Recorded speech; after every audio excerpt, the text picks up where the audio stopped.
Big goals! What the fuck?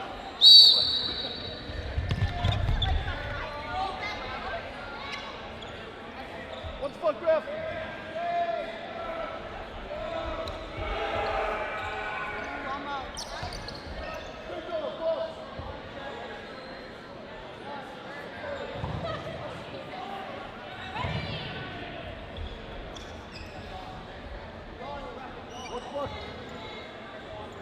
WTF.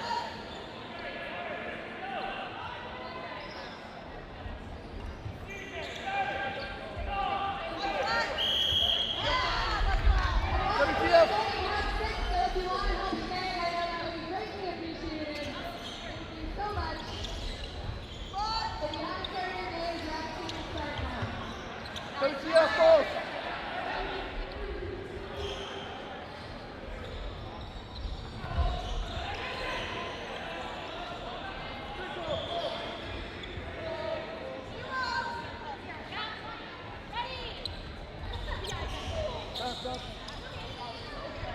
WTF.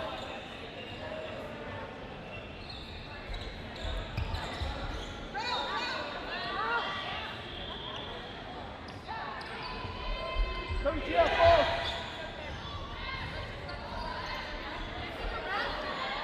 WTF, boss.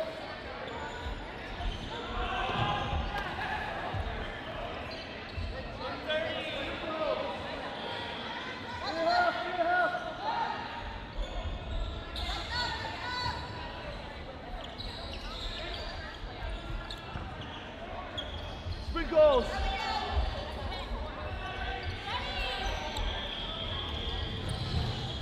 Go two.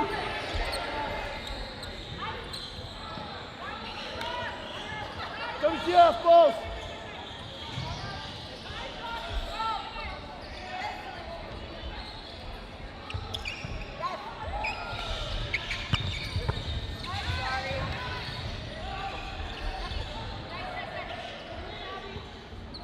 Sprint goals, balls.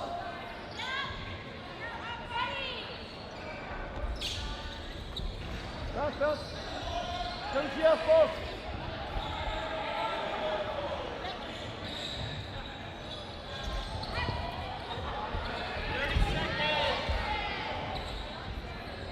WTF, boss. 20 seconds.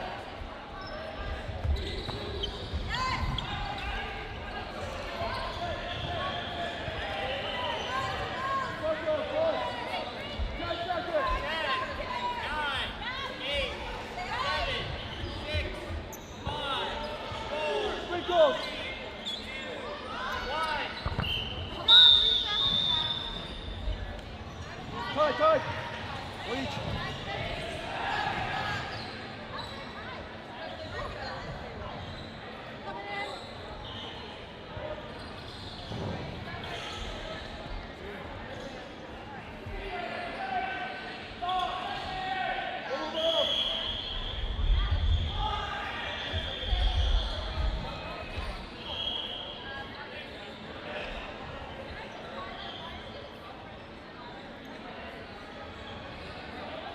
Sprinkles bay! WTF!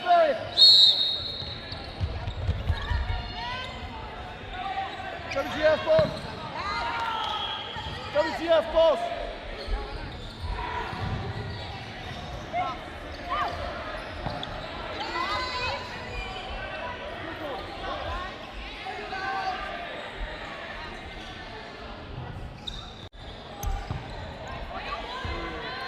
Sprinkles, boss!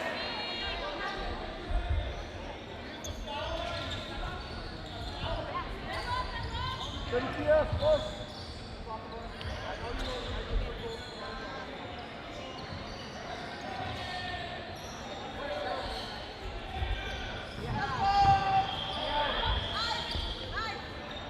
WTF, boss!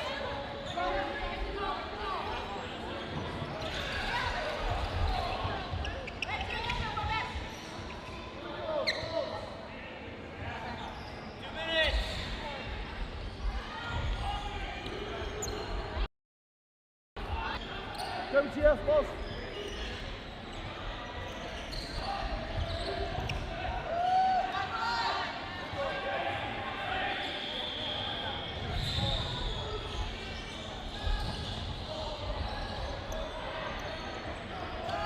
boss.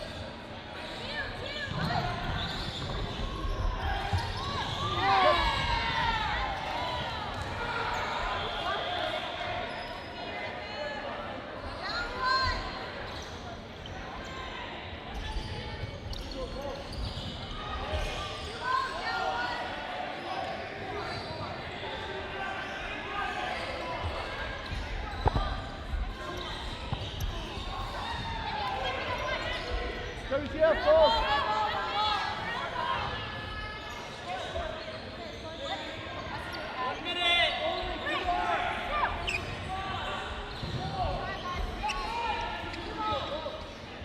One minute.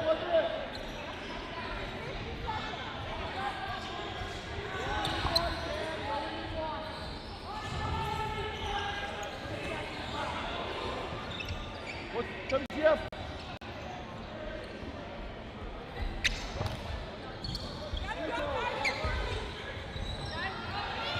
WTF, boss.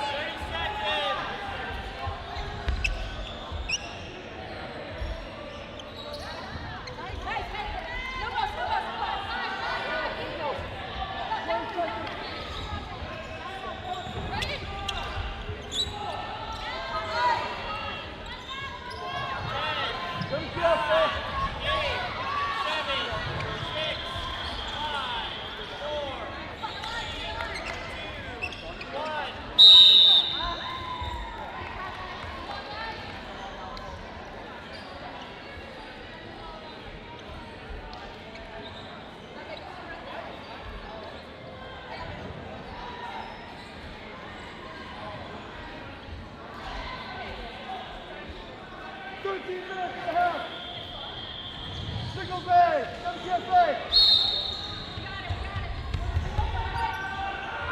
WTF, boss!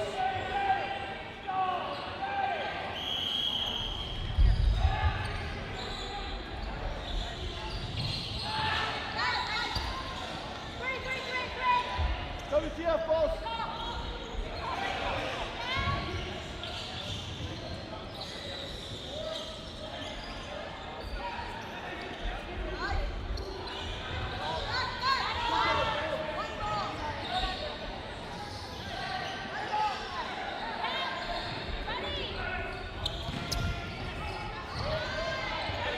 WTF, boss!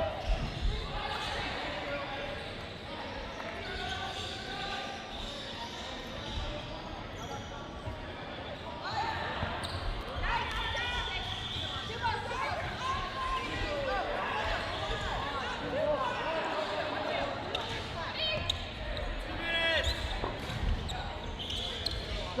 boss! WTF, boss!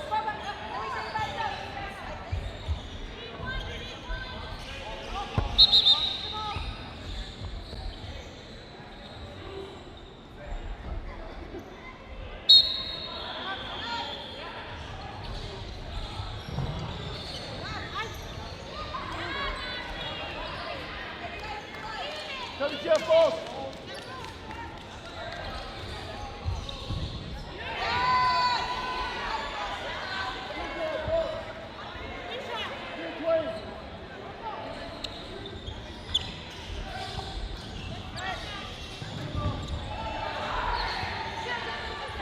Big goal, boss!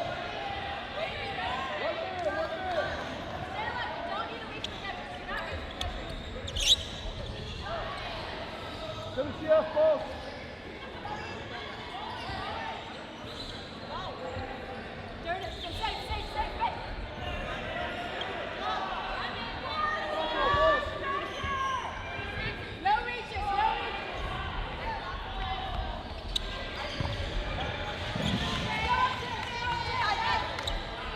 WTF, boss! 30 seconds!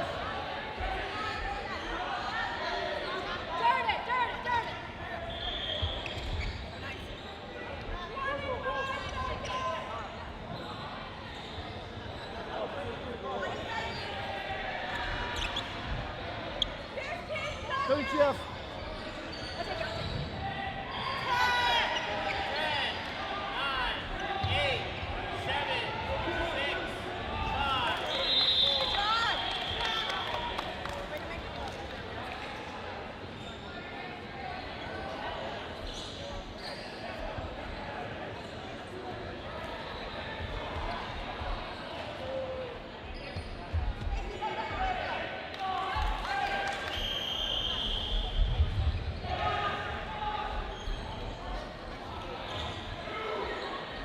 Sprinkles ready. WTFA.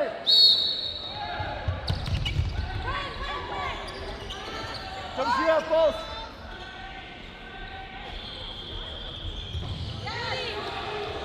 WTF both.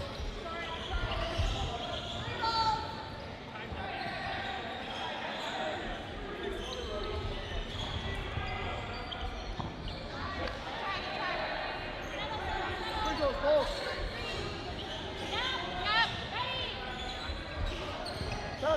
Back. WTF.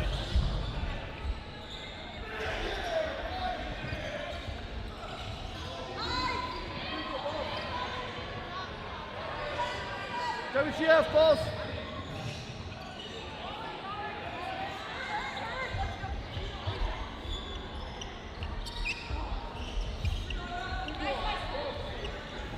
Two minutes.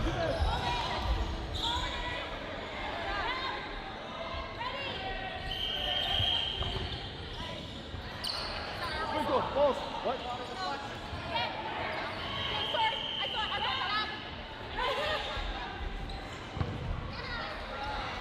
Oh, sorry, I was just pointing out. I'll try to put my hand up more. I'll put my hand up.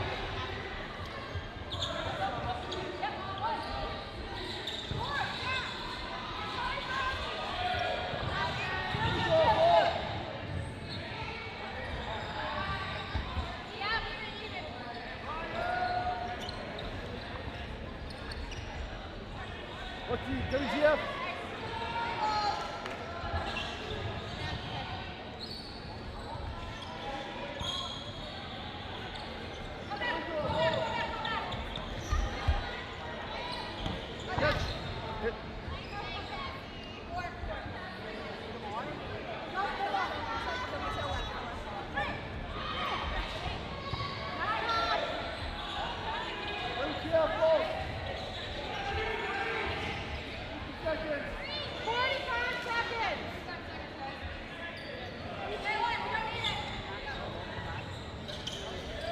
WTF, boss!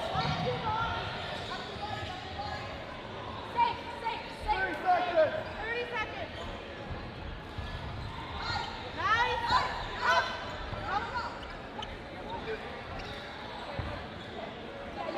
WTF, boss! 20 seconds!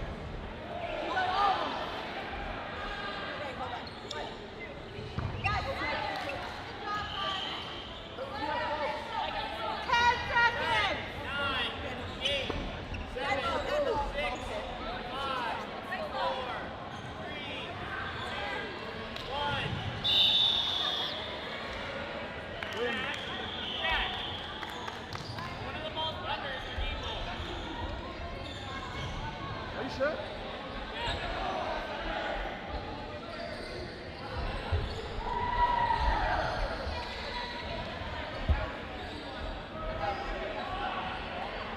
Six minutes and a half! 6 minutes! Sprinkles ready! WTF ready!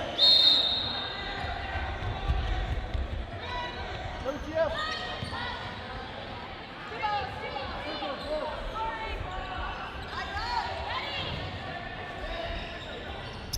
Back. You okay?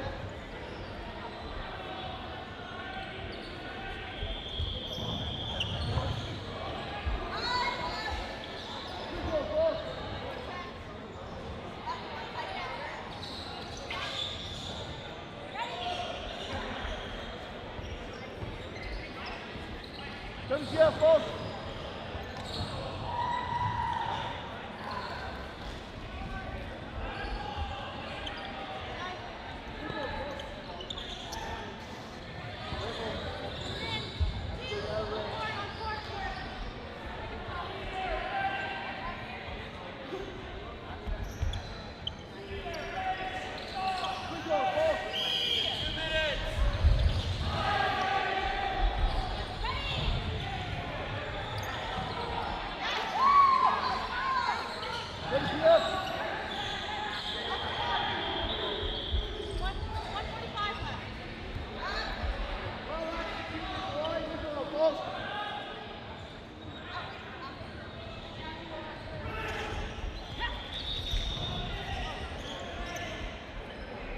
WTF.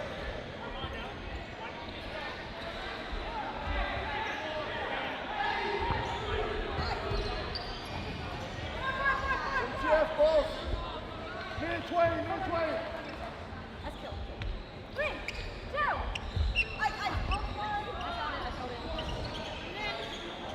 WTF, both. 1 minute, 1 minute.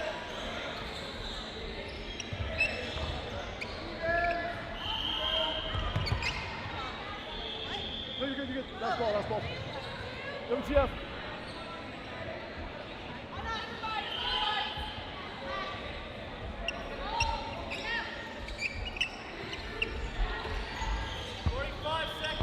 WTF, both.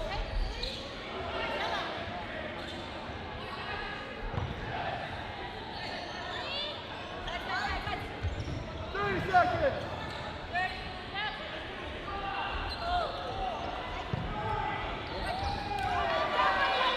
WTF, both.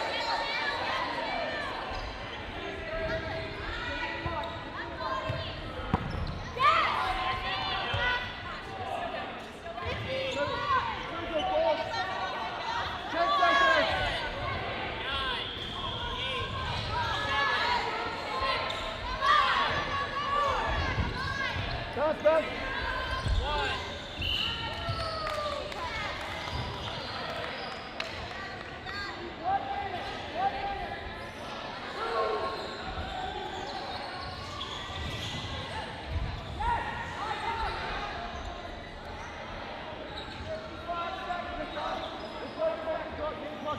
Here.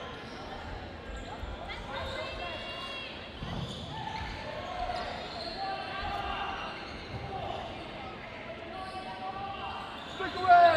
WTF away!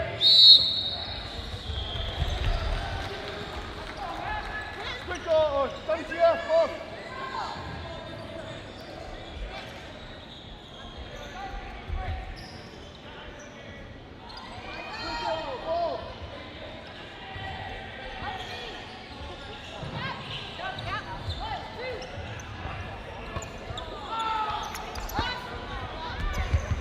And we're back live with WTF Ref versus Sprinkles. This is their first playoff match. I'm Sydney Somerville. I'm a little late to the party, but better late than never, I guess. We have a 5-5 tie here. 2 minutes left in this, is that sets, I think? That's game clock. Okay, so we have 2 minutes left in this half. WTF, both.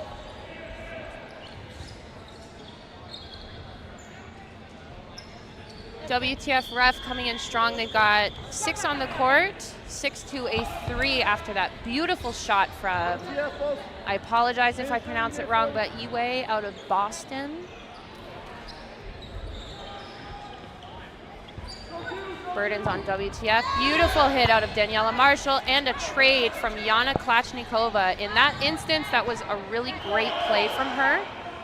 She knew she didn't have time to bail out, so she took somebody down with her and still left her team in a really good spot.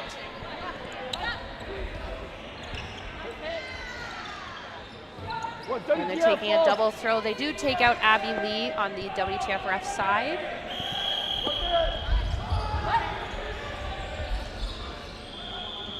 Good placement from Alicia Arms.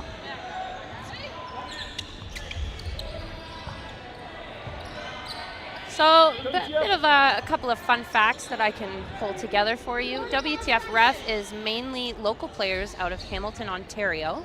The Cloth Central, if you will. Not really, we've just been playing cloth for a really long time. We have quite a few players that play together regularly in league. You have Daniela Marshall, number 15, in the, I believe, right corner for WTF Ref. Alicia Arms, number 7, in the opposite corner for WTF. They're both league teammates. I believe Megan Banford in the middle. I'm not very familiar with her, but I have seen her pull out some great plays in this tournament so far. Beautiful hit. So it's a 3-1 in favor of WTF. And another point for WTF leading into the second half of this game.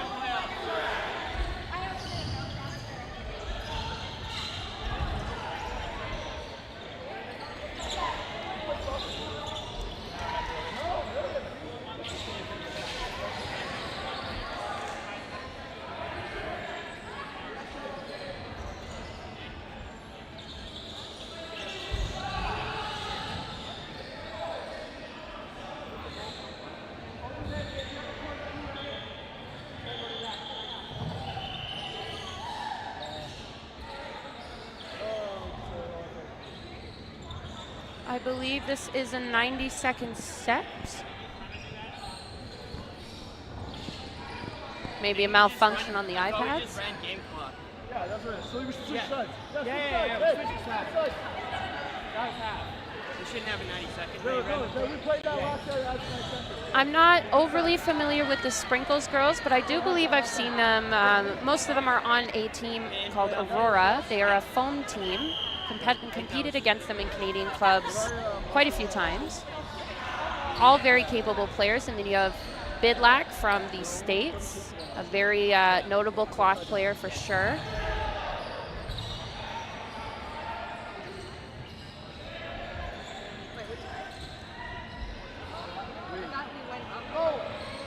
Well, no. We just switched sides, and I didn't get the points yet for that last game, and you guys won that last game. But I thought we went up. We won 7-5. We won that. We were up. Oh, wait, okay. So why is it at 9? Because I think it changed. Yeah, but we should be up. Is what I'm saying. Andrea, right? But I should be up, so I don't know why this was like 9. Okay, so, I mean, it's like, you don't tell it. Yeah, you don't even look at it. I just thought that we were up, which is why I asked. It's been back and forth pretty much every time. Yeah, it's been back and forth up to that last game. It's been back and forth up to that last game. I went down with that fucking high five and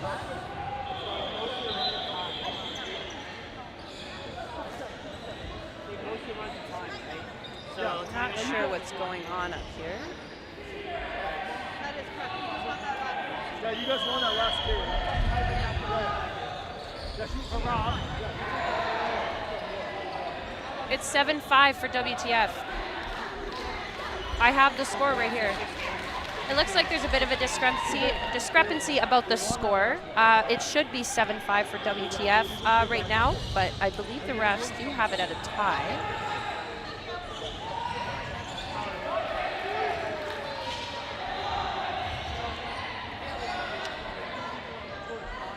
Looks like we figured it out, thank God.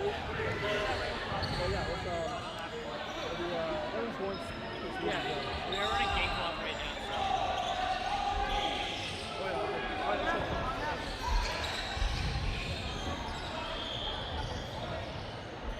Come on, get the game started.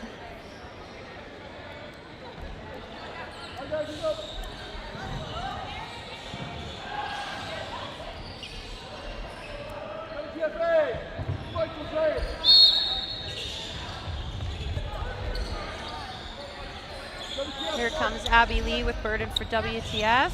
Beautiful hit. Oh, and a little bit of friendly fire. Oh my God.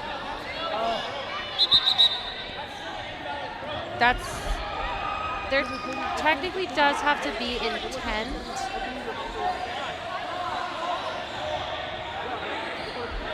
And we're back to discussing. So it looks like Kalachnikova on WTF ref did hit her own player in the back of the head.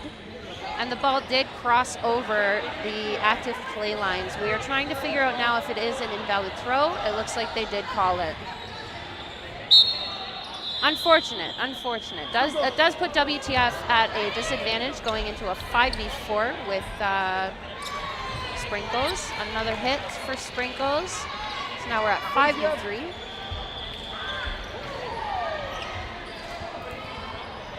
Daniela Marshall throwing absolute rockets.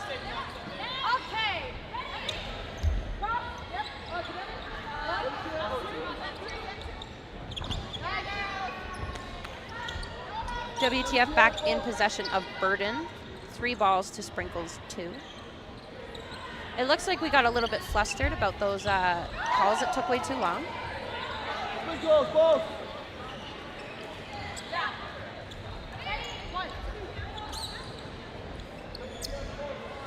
Nice movement over here in the right corner.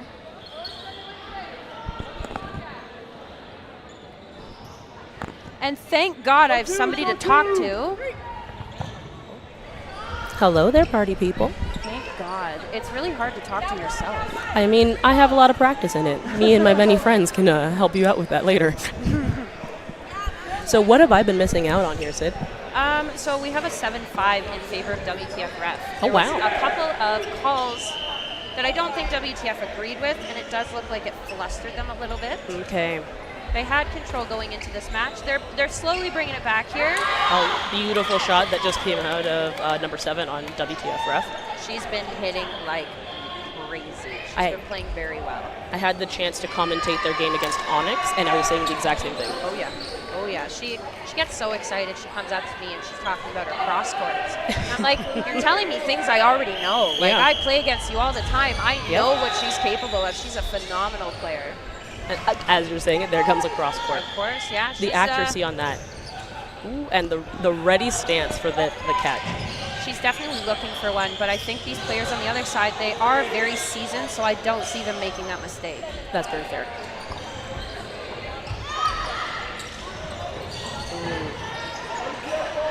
Interesting choices all around. Oh, they're just going to keep dirting it. Yep.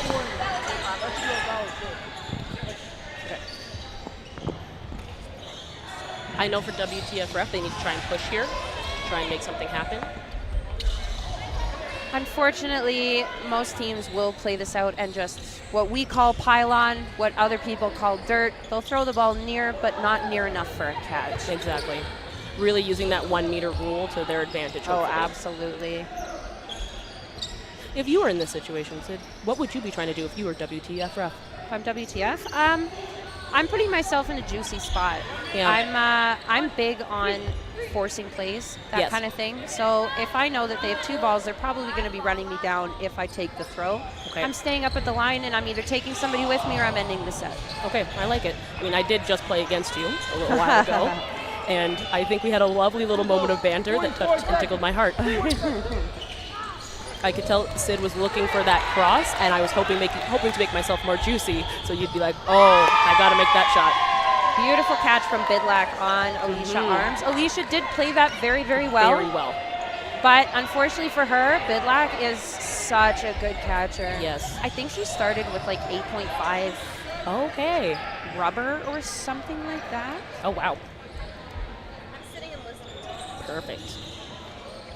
So right now we're at a situation where Sprinkles and WTF ref are tied. Pretty soon you will be seeing the player of the match being posted At the last at the last 5 minutes, so be sure to get your votes in. So we're back to a tie game. Basically the score is 0-0. For sure. I mean, I would say the score is 0-0 until like the end of the game. Another trade out of Yana. She has been hitting quite a few of those trades. It's always interesting to see what kind of tactic people are going to go for. Is it the trade? Is it that I need to make the hit and live because you want to be up numbers? Every team's different. I'm very familiar with Yana Klashnikova, and I know that she loves those trades. Okay. And she's a lot of people underestimate her because her throw, she doesn't have like unreal power, but she is extremely accurate, and it's so hard to track. I like that. So just while we were having a little chat here, there was a line out on the Sprinkle side, and as well as a hit over on this WTF ref side. It almost looked like a pre-dodge situation, unfortunately, for Lee. And I also believe Abby Lee is currently dealing with an ankle injury that she sustained earlier today. When we were doing commentary previously, we realized that there was a bone spur issue that had occurred, so might not be playing at 100% here. So a 4v2 in favor of Sprinkles. What are you doing? WTF ref, you have their last ball. What are you doing with it? I love big pressure, as you would be very aware, Sydney. Oh, of course. Of course. I want to make it be a situation where you need to throw at me. Juicy, if you will. Yeah, And for sure. when that happens, I'm hoping to bait in balls or create an opportunity where somebody feels a little flustered, so maybe my partner can get the catch. I want to disrupt them. I want them to be uncomfortable. Exactly. I have my only ball, but don't think I won't throw it. Exactly. I want you to think this is exactly where I want to be. Absolutely. I planned this. So Sprinkles is taking the lead. Yep. Love to see it. It's a pretty neck and neck game. Pretty neck and neck game. We just had to pause for a photo op, everybody. It's tough being us. Okay, we're off the rush now. WTF ref getting that third ball. I mean, they are down a set, so I want to see if they're going to push here to try and take the pace to their level. 10 minutes left. You could go either way. Exactly. It's never over till it's over. Now having to stop play again because multiple balls flying on court. It's been a little bit of an issue this tournament. Good, Lee getting out of the way of that ball that time. And here seeing WTF ref with their 3 balls on the offensive. Lovely fake out of Lee in the center. Ooh, and a block. I've seen some very interesting plays from Lee, just the ability to dodge, to catch, and to block. Very well seasoned. Very well seasoned. She is one of the most natural catchers I've had the pleasure of playing with and against. Okay. She's one of the players that you can't let her get going, because when she gets going, it's really hard to put a stop to it. Okay. You got to stop her in her tracks before she's able to get Absolutely. that momentum. Okay. Plus, you have some really good chemistry here with Lee, and Lee. Yep. Both Lee, out of Lee, and Lee. Boston. Both, At the CCCCC. Perfect. they're both coming out of Boston. They're teammates on Anarchy. They play together regularly. Okay. Some people discount the aspect of working together, that teamwork and knowing your partners on court. For sure. Just because you all have arms, if you haven't had the opportunity to play together, you're not going to be as successful as you You can throw the ball as hard as you want, but at the end of the day, it is a team sport. Oh, Beautiful cross court from Marshall. Love that. She hasn't, like, her hit percentage today, unreal. Absolutely. They were our first game today, and I think probably about 94 to 95% of the kills on our side from them was Daniela Marshall. Oh, wow. Incredible arm, and it transfers into foam too. Like, she can do it all. Wow. I need to go and get some tips, I think. I like to think I'm good at this sport, but I'm a weird dodger, catcher, and all of the things in between. You've got a cannon, so I would say that you're good at this sport. I think it's also the pottery I've been doing. Oh, yeah. I'd say it contributes a bit, yeah. It contributes a little. So WTF in this situation doesn't necessarily have to push it. I mean, they're only down 1 set. You've got just under 8 minutes left. How long in the set left? 30 seconds left in the set. So they pull this, they tie it. It's anybody's game. Really. I would not want to push too much here. I'd want my players to stay alive and play smart. Because again, we can just win with bodies with that last 15 seconds left. And if you do start pushing, you really never know what's going to happen. Exactly. That's when the chaos starts, and then suddenly we lose a bunch of players. And then it's the most frustrating thing when you can't capitalize on chaos. Exactly. Because you have no idea where the hell the balls are. That was very invalid, but okay. Okay. So we're back to a tie game. Yeah, back to a tie game. Perfect. These are the kind of games that I love to watch, when the scorer is neck and neck, when there's multiple hits and catches and things are just swinging from one side to the other. This is the kind of dodgeball game I like to watch. We do. We love a good neck and neck game. We don't, I mean, I guess blowouts could be fun, but not really. Exactly. One of my favorite games of the day was playing against you, Sid. Oh, we had that was a great game. Wonderful. Fantastic game. I always enjoy playing against you guys every time we come out to a tournament, because there's always, even though I'm very familiar with your players, you guys do carry like the same roster to a lot of tournaments, but Yes. you're always pulling new tricks out of nowhere. You guys always have something new up your sleeve, and I really enjoy playing across from it. You guys keep it very competitive. You want to keep it fresh. Yeah, and it also reminds me of like why I'm still paying all this money to travel to these games. That is something I will deal with at the end of the month when I look at all my credit card statements. Yeah, it can hurt me later. I think I should pop up a little PayPal or GoFundMe thing right here. All right, and back to the game to play here. We have 3 balls on the WTF ref side. Again, we are neck and neck, so I really want to see what's going to happen. Are we still even numbers? No, Nope. it looks like Sprinkles just lost one. Sprinkles so just we're- lost one.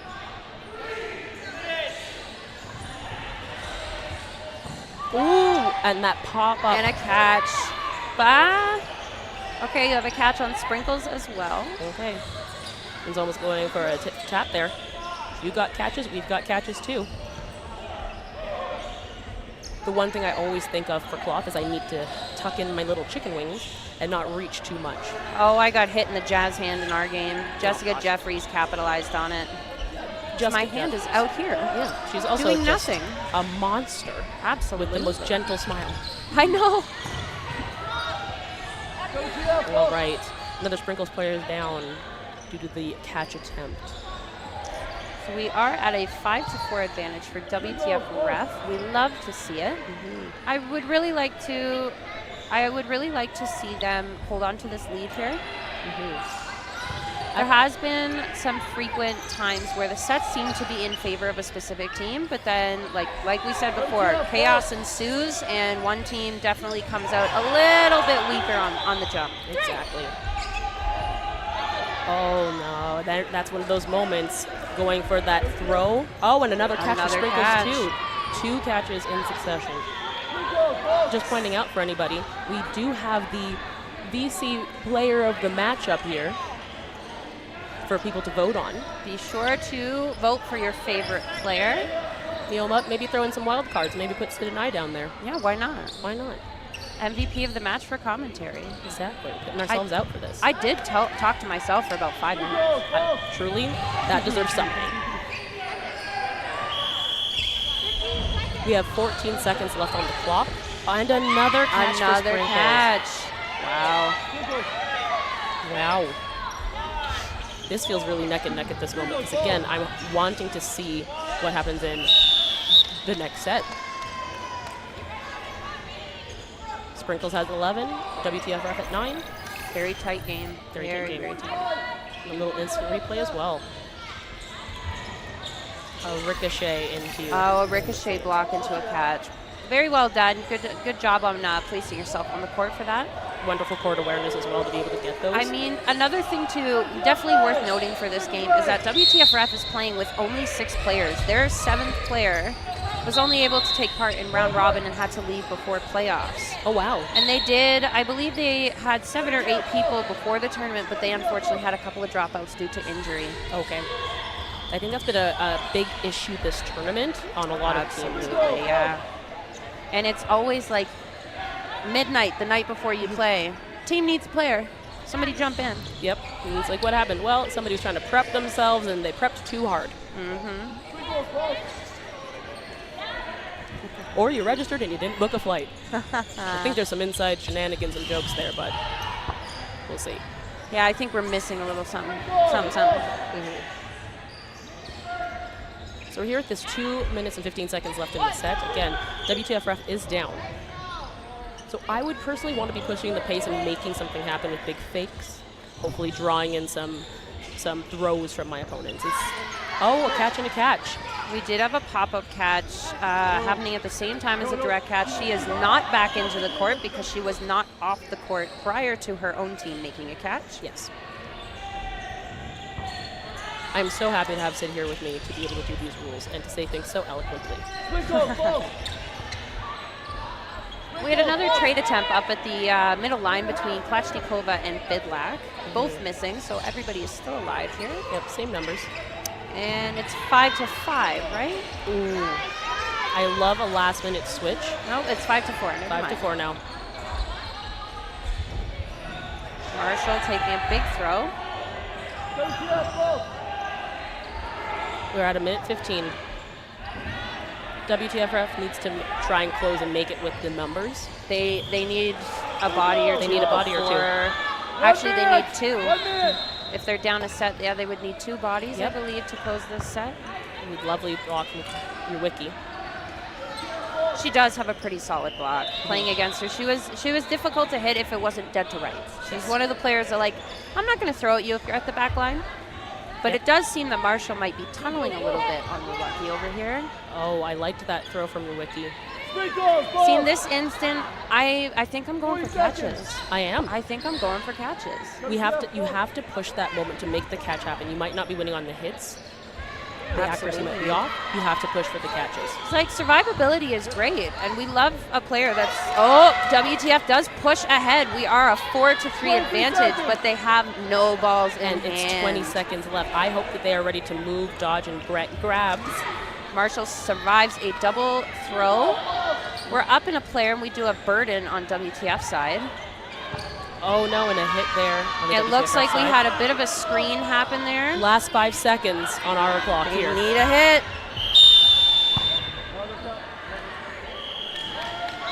And there was, I don't believe that hit counts. So it will be a 1-1 tie set, I believe. Okay. Yeah. And we are getting a 90-second set. Never know. You Could never go know. either way. These are the moments when things are neck and neck. These are the moments that I want people to come back and to watch how people play. 90 seconds. WTF ref, what do you think? Do they need to change anything? What do they need to do differently in order to secure this set for their team? Truly, just in a little bit that I've been watching, it feels like the energy is a little bit too low.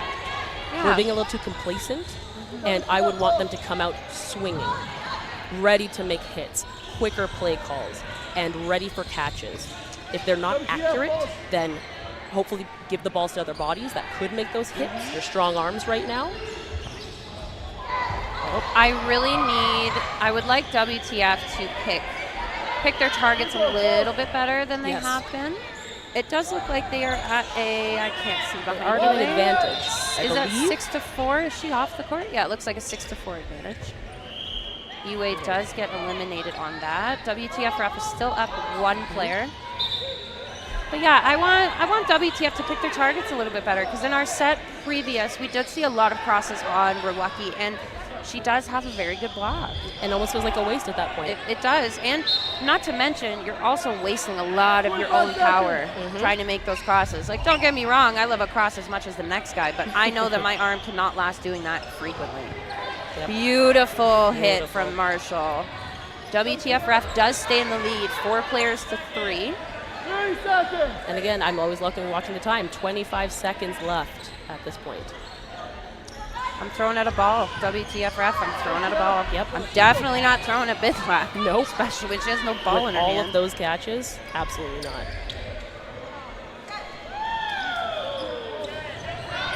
I liked the throw from Spitzmacher. You And have now to push. don't do it. And she did it. You have 5 balls on your side. Is that the end of the set? WTF ref ties up the game. Wow. So we get, how does this work? What happens now? We get 3 minutes of overtime. This is some good dodgeball, ladies and gentlemen. These are the games you want to be watching in review later on, everybody, to see how people clawed back points, how they pushed, how they stayed complacent. This is what we want to see.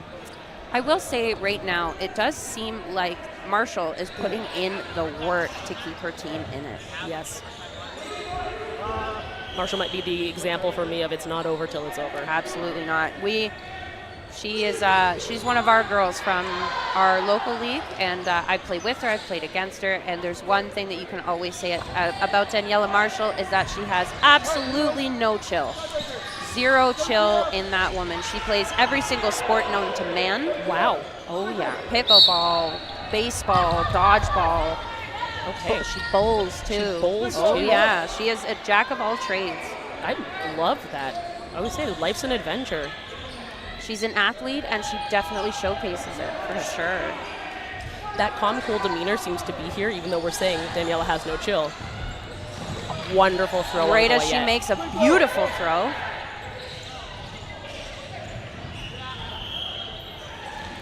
This is a good complimentary setup on WTF. I like Yella, and I like, that's her nickname, by the way. Yes. Apologize. We call her Yella, Okay, just so perfect. everybody knows. I was like, who's a yelling? I do enjoy Marshall and Arms and corners together. Yes. Arms, while she, like I had said before, there is a couple players on WTF, they're not going to throw through you, but they are going to place that ball where either you're not seeing it until the last second, or you're going for a catch and that thing's dropping right at the tail end of it. Okay. And I think having an absolute cannon in one corner and then someone who's so accurate, as Alicia has been this entire tournament. Exactly. Oh. Unfortunately, she does line. She does line. Place their hand out of bounds to steady themselves. Oh. As we were just talking about well-placed throws and balls, Sprinkles had some good throws on that moment. we're at a disadvantage on the WTF ref side, I believe. Sprinkles up with one body. Both teams playing very, very well, showcasing their talent. You need to keep your composure. That's not what I meant. It's difficult as well because you don't want to throw a ball because it feels like a waste, but at the same time, some of those women on Sprinkles were ready for that catch. Yana Klashnikova taking another trade. Yes. I'm not sure that was the move because it does put us down to 2. Sprinkles is down to 5. But at this point, Sprinkles has just under a minute of time to kill. Yep. Oh. Wow. A catch from Alicia Arms. That's Beautiful amazing. catch. Oh, no, we might have an issue here because there's some discrepancy as to who got out first to get onto court. So Marshall did line out first, I believe, and then it was Eway getting hit, I think. And we threw all of our balls. I'm not really sure what the call was, but I don't think it was that. There might be a little bit of miscommunication that came after the player miscommunication on court. Another catch! So we are goodness. tied in bodies, 3-3. Alicia Arms coming out with 2 catches back-to-back. Just when her team needs it, she brings it out. It's unfortunate. Sprinkles does answer back with 8 seconds to go. Exactly. This is, Go freeze! Go freeze! and this is the last few seconds of the play. And Sprinkles does take it away. Sprinkles does That would be a 14-12 win for Sprinkles. Fantastic game from both sides. I want to give a shout out to Daniela Marshall and Alicia Arms on WTF Ref. Yes. Fantastic catching. Look at that replay. Look at that. She brings it right back in, rolling it down her knees, brings it right back in, reins it in. That's perfect catching. Perfect. Right after I believe she caught the first one was a chest pass? Yes. And as another aspect, I do want to also give our flowers to the other side as well. Sprinkles. Absolutely. A little bit farther away, so I wasn't able to see everybody and everything, but the block backs from Rewicki and the patience. But they came back. They came WTF back. ref found some adrenaline, and Sprinkles put a stop to it. They stopped the bleeding before WTF could run away with it. Exactly. Very, very well done. I don't know what her name is, but the girl with the headband on Sprinkles had several catches against us too. She's The one got that's great walking hands. away now? The one with the black headband. With the here. black She's wearing like the headband. crop top Yes. with the pie With on the her pie shirt. on it. Wozniak. Oh, thank you for giving us the names. I don't want to mispronounce anything. So Aaron Aaron Wozniak. Wozniak. If you ever watch this back, fantastic job. That was a Exactly. great game from everybody on both teams. Sprinkles with like 74,000 catches. Exactly. How about that? I actually can't wait to watch this game back for the portion that I missed before I came to help with commentary. It was fantastic. Back and forth the entire way. I thought she was considered a dead player. Stick around. Up next, we have Crossguard going up against Maximum Glizzy, it looks like. Maximum Glizzy. Oh my. That's what it says, but I could be wrong. Don't quote me on that. Do not quote me on that. We are just here to be the voices and not even the faces this time. I'm just here to talk to you and Keitha. Exactly. That's what I'm here for. But do we have to go and play at this point? We could just hang out. We could, honestly. I'm having a great time. I'm having here. a wonderful time. I'm not sweating. I'm not stressed. Exactly. We could get some snacks. We could come back. We totally could, but I'm pretty sure my team has to play. Mine probably does as well. I really hope I don't have to see you again for a minute, because I know I'm going to make it look too juicy for you. I hope wanna to see hit you me. in finals, girl. Wow, Finals. I would love that for us. Oh, and we have some player cards that you guys get to see at home. Amazing. Tressa Ryan, Melissa Favone, Helena Booth, Lovey Brosen, and Erica. I got 2 of her. I've got love an the Erica player collection cards. going around. Amazing. Oh, well, Cassandra and a Desiree. I do love these. This is a good idea. This is a wonderful Stephanie idea. Schmuck missing, unfortunately, from WTF Ref due to an injury. We hope you are recovering well. Stick around for the next matchup, and we will catch you soon. Thank you, everybody.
Hello, hello, hello, and welcome back to the CCCC, the Canadian Cloth Circuit Championships. I am Nicholas Danchenko, coming to you for the first time at this tournament with some, what round is this? I am curious. We are coming at you with some women's semifinal action. We got Hooligans taking on Onyx, a cross-border affair. Two teams, one from the States and one from Canada. Hooligans currently ranked second, they came second at the CCC Barrie qualifier, and they are fifth in the power rankings. Onyx came sixth at the Premier Tour Tempe round with a power ranking of 7. It's a very, very close matchup in terms of the power rankings, and we got some staple national team players, maybe on both sides potentially. We got some cloth action. You love to see it. Be sure to vote on your Dodgeball Hub match predictor for the player, for the team that you think will be playing. Jessica Jeffries takes one throw at number 7, Sophie Feld. A new name that I've never really seen, and it's going to be Onyx with 4 balls. It's going to be Feld with a good hit on Pavon. Pavon. Keitha Cowie with a cross. They're going to spend 2 on Feld. Very tall. Joining me shortly, the one, the only, Mr. Pookie himself from Winnipeg. Only here for men's. Hello, Mitchell Vanstone. How are we doing here? I don't know if he's exactly on yet, but oh, hello. He's moving the mic away from his face. He'll be on in 1 second. Jessica Jeffries gonna put it through the legs of one of the middle players. Not wearing a jersey that I recognize, so not quite sure who that player is. Looks like it's gonna be throw from Burlston's gonna take out Keitha Cowie. A repeat national team player from what I know in the cloth thing. And that was Booth and Falcone. The stack left on Burlston. You any familiar with some of these players? I think I know about 3, and all on Hooligans from last cloth outs. Makes sense. Yeah. Jessica Jeffries taken out by a triple, and it looks like there's going to be 1 ball remaining on the side for Onyx. They're going to send 3 back, a 4th! Oh my. And they're going to take out 2. It's Burlston and Avery both off the court. We're looking at an even 3-3 matchup going into the final minute of this first point. What are you looking to see out of both teams throughout this game in terms of these closing minutes? We've seen a lot of big swings, especially in, I'm assuming your previous matchup, Berserk taking on Hex, went down to a very controversial ref's decision. But a very close tight game. It was a close game, and cheers to everyone who played in that. 45 seconds. I love it. And it's going to be Booth. They're going to spend 2 at the middle. Feld taking out Falcone. Off the foot. Later, you guys are going to get to vote for your player of the match right now. It's going to be a player I've never heard of, Sophia Feld on the Onyx side, putting in the work, lots of big throws, and it's going to leave Shree Harrington 5, all 4, alone. 3. That's why that's why I don't know what going on. And it looks like Onyx are going to take the first 2 points. Sophia Feld, I believe, with 3, maybe even 4 hits. Are we going to see a player of the match out of her, maybe? I think so. 4 hits in 1 round is an accomplishment. Especially in cloth where, getting down to lower amount of players, it's very hard to break blocks. Lovey! Hard to break blocks, right? And everyone's catching. There's so much more catching in cloth than foam. If you are tuning in for the first time, welcome. This is some cloth dodgeball. Jessica Jeffries taking out Feld. Had a big impact in that first round, but in a classic, very relatable style. You have a fantastic point, and then you get hit by the first ball. Unfortunate. Sadly, very relatable. Tends to happen. They notice you're good, right? And first thing into the next round, they're going to target you more and more. Hooligans, balls. To the line, it's going to be Jeffries taking on Avery. It looks like we might be seeing a battle of the tall blondes in that left side of the court right now. Feld and Jeffries looking to be big hitters. Something I definitely expected out of Jeffries. She's a fantastic player, big arm burst. Got her in the head. Taking out Cowie. The op shot works. Just nicked off the head, off the block. Unfortunate. Oh, and it's a third. Oh, and it's a fourth. Oh, my. Jessica Jeffries going band for band with Feld. 4 and 4.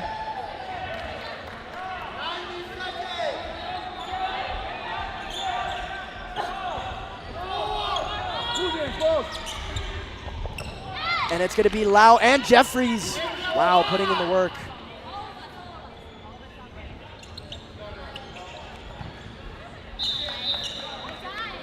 And a great bounce back point. Hooligans To tie it up. back in this game. Off of these first 2 points, you know maybe a little bit about Hooligans. Very little about this this American team in Onyx. Where are they based out of? I think everywhere. New Yorkish. All right, New East Yorkish. Coast United Okay. States. So it's an East Coast Canada versus East Coast United States battle. What are some of your match predictions? Tell me. Well, it's a tight match so far.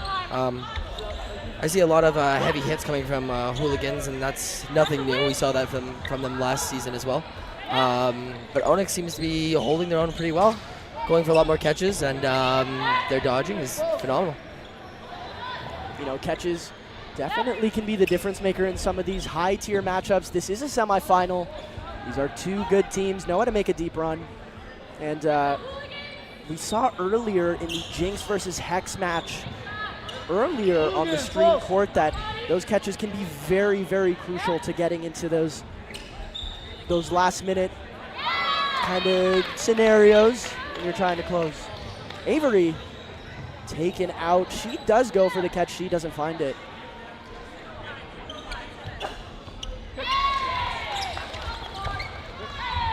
Everywhere. All right. Lovey's saying they're from everywhere. From everywhere. Okay. I guess everywhere is the thing, not just New York. 2 from New York. All right. So just a classic American club team where everyone's from everywhere. That's a lot more common in America than it is here in Canada. Most of our club teams here in Canada are 1, maybe 2 provinces, but Oh, and a catch and out. That ball comes over into the commentary booth. Lovey Burlston is back in the game.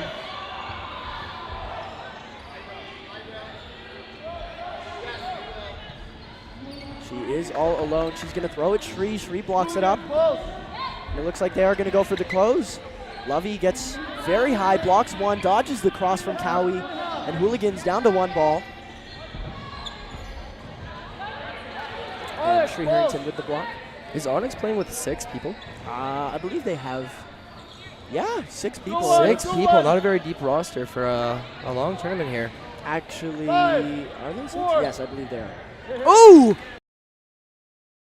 Fine Jeffries. And the catch She is makes good. a catch and out. Avery is back in.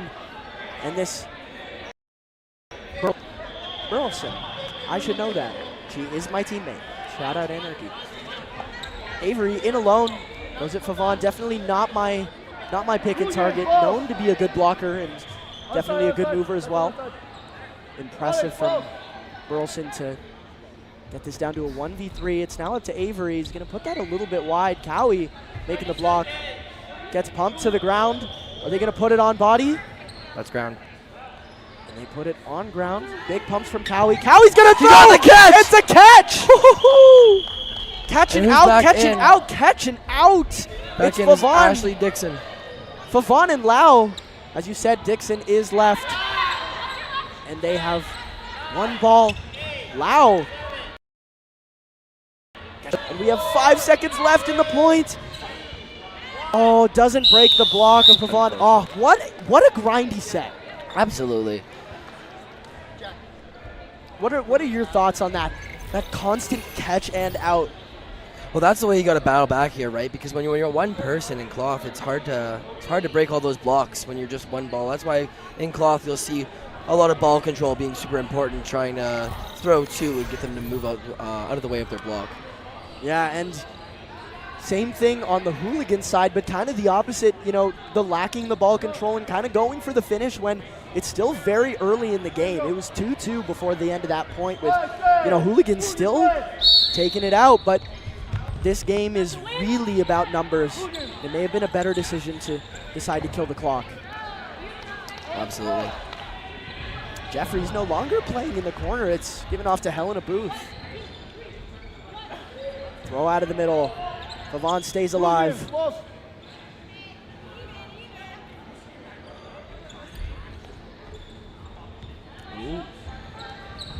Pavon spends at Feld, definitely a priority target in this match.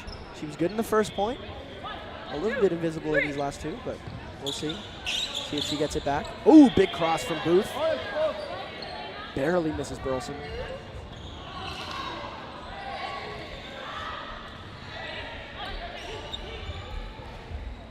Burleson's gonna take the straight. Avery gets tagged out by Jeffries.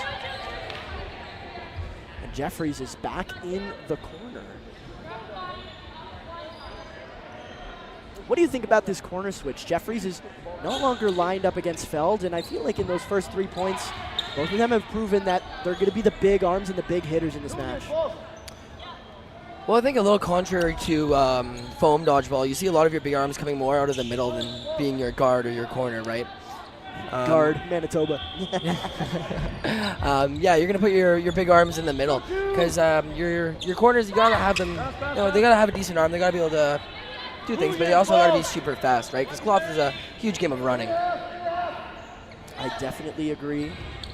And still some definitely international level arms throwing out of the middle. Looks like Jeffries is going to be placed back in the middle. Just as you were saying, putting the big arms in the middle could really be a big difference in games like this. And, you know, especially on the hooligan side, we've seen this transition in the Canadian foam game to putting smaller and dodgier and better defensive players on your guards or your corners or wing players, depending on, you know, obviously how you want to use the term. But Lau and Keitha Cowie, two very dodgy players and very good blockers. Definitely. And a catch. Corners. Oh, no, she was hit first. Oh, she unfortunate. Hit first. Kind of a lucky catch. Kind of stuck behind her, lucking out there. But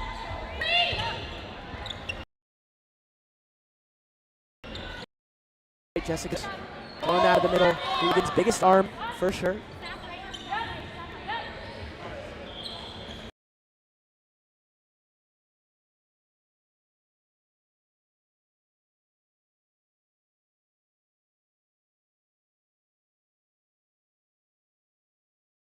Reaches. Very interesting tactic to reach off body to. And there's the good ball control from hooligans that I'm used to seeing. Absolutely. Burleson makes two big hits.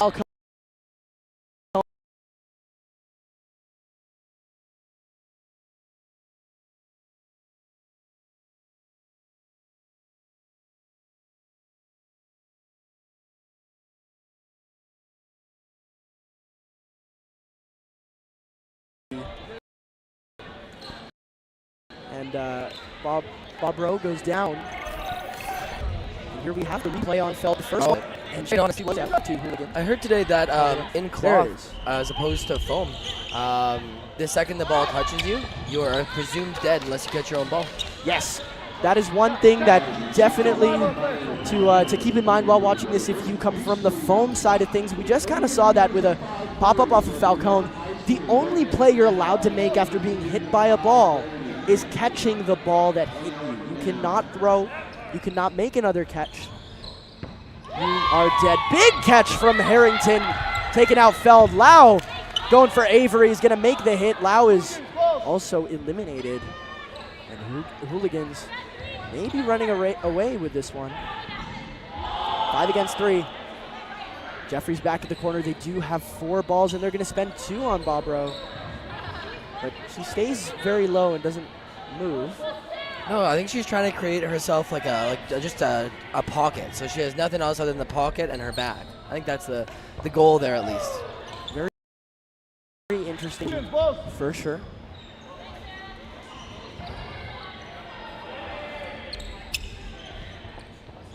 Oh, and a big throw from Jeffries, taking out Burleson.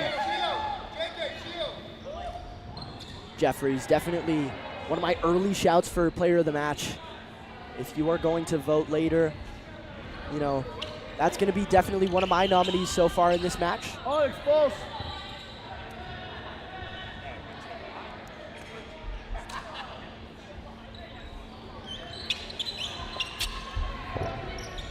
Hooligans, false.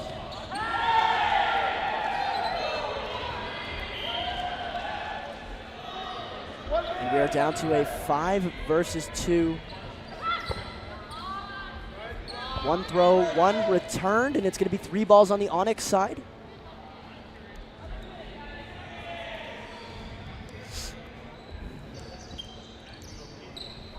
It's going to be a throw on Harrington, who goes for the catch, doesn't get it. Favon! Beautiful play from Favon, using her lateral movement to get out of the way of that first throw. It's going to leave Bobro in alone, goes for the catch, doesn't get it, gets hit by both Helena Booth and Mel Favon. 5 minutes left in the half. One of my fellow VC hype beasts. Shout out to one of the sponsors of this event, VC Dodgeball, making dodgeball apparel for some of the biggest events in Canada. Always quality, always Canadian. Pick something up.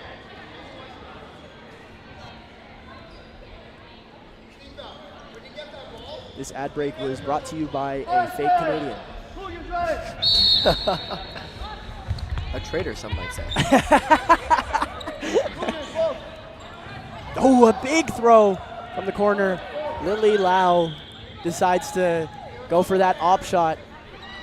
Interesting choice by Onyx to concede that middle ball. Looks like they have accepted their percentage of winning that ball is low. It's 1-1. Hooligans playing that 2-ball defense right now. And Onyx getting to be English with that solid 3-ball right now. 1, 2, 3. And Levy, oh, nope, they're going to play 1 ball, 2 throws. And she's just walking backwards and blocks that second ball. First ball, ignores it. Swats that one above her head for a block. Maybe trying to pop it up. 2, 3. Maybe. Ooh, big throw from Feld. Hooligans, false. Not quite sure 2 minutes. where she came from. Maybe NCDA background. I don't know where she's from either, but has big throws and excited to see this player out at more events. I was told that she was at some of the Premier Tour stops this year, but obviously I have been invisible on the U.S. Tour Circuit this year, so have not seen her play. Ooh. Lots of throws, and Jessica Jeffries saying, I'm the better tall blonde. Off the court for Feld.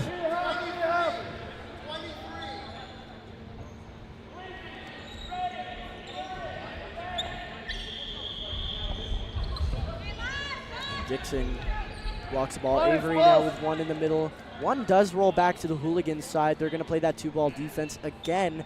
6 players on the back line. Jessica Jeffries gets out of the way. Looks like they are going to be resetting for the 3-ball attack. 1 minute, 1 minute. And it's going to be a stack on Burleson. Definitely a player who's made some big differences late with that. Was one of those players with those hit and catch kind of moments from earlier. Avery puts it a little off body to the right on Cowie. Play 2, play 2. And a play 2 is called. Cowie's going to block 1. Shri is going to drop the catch. Avery drops the catch. Bobro with a block.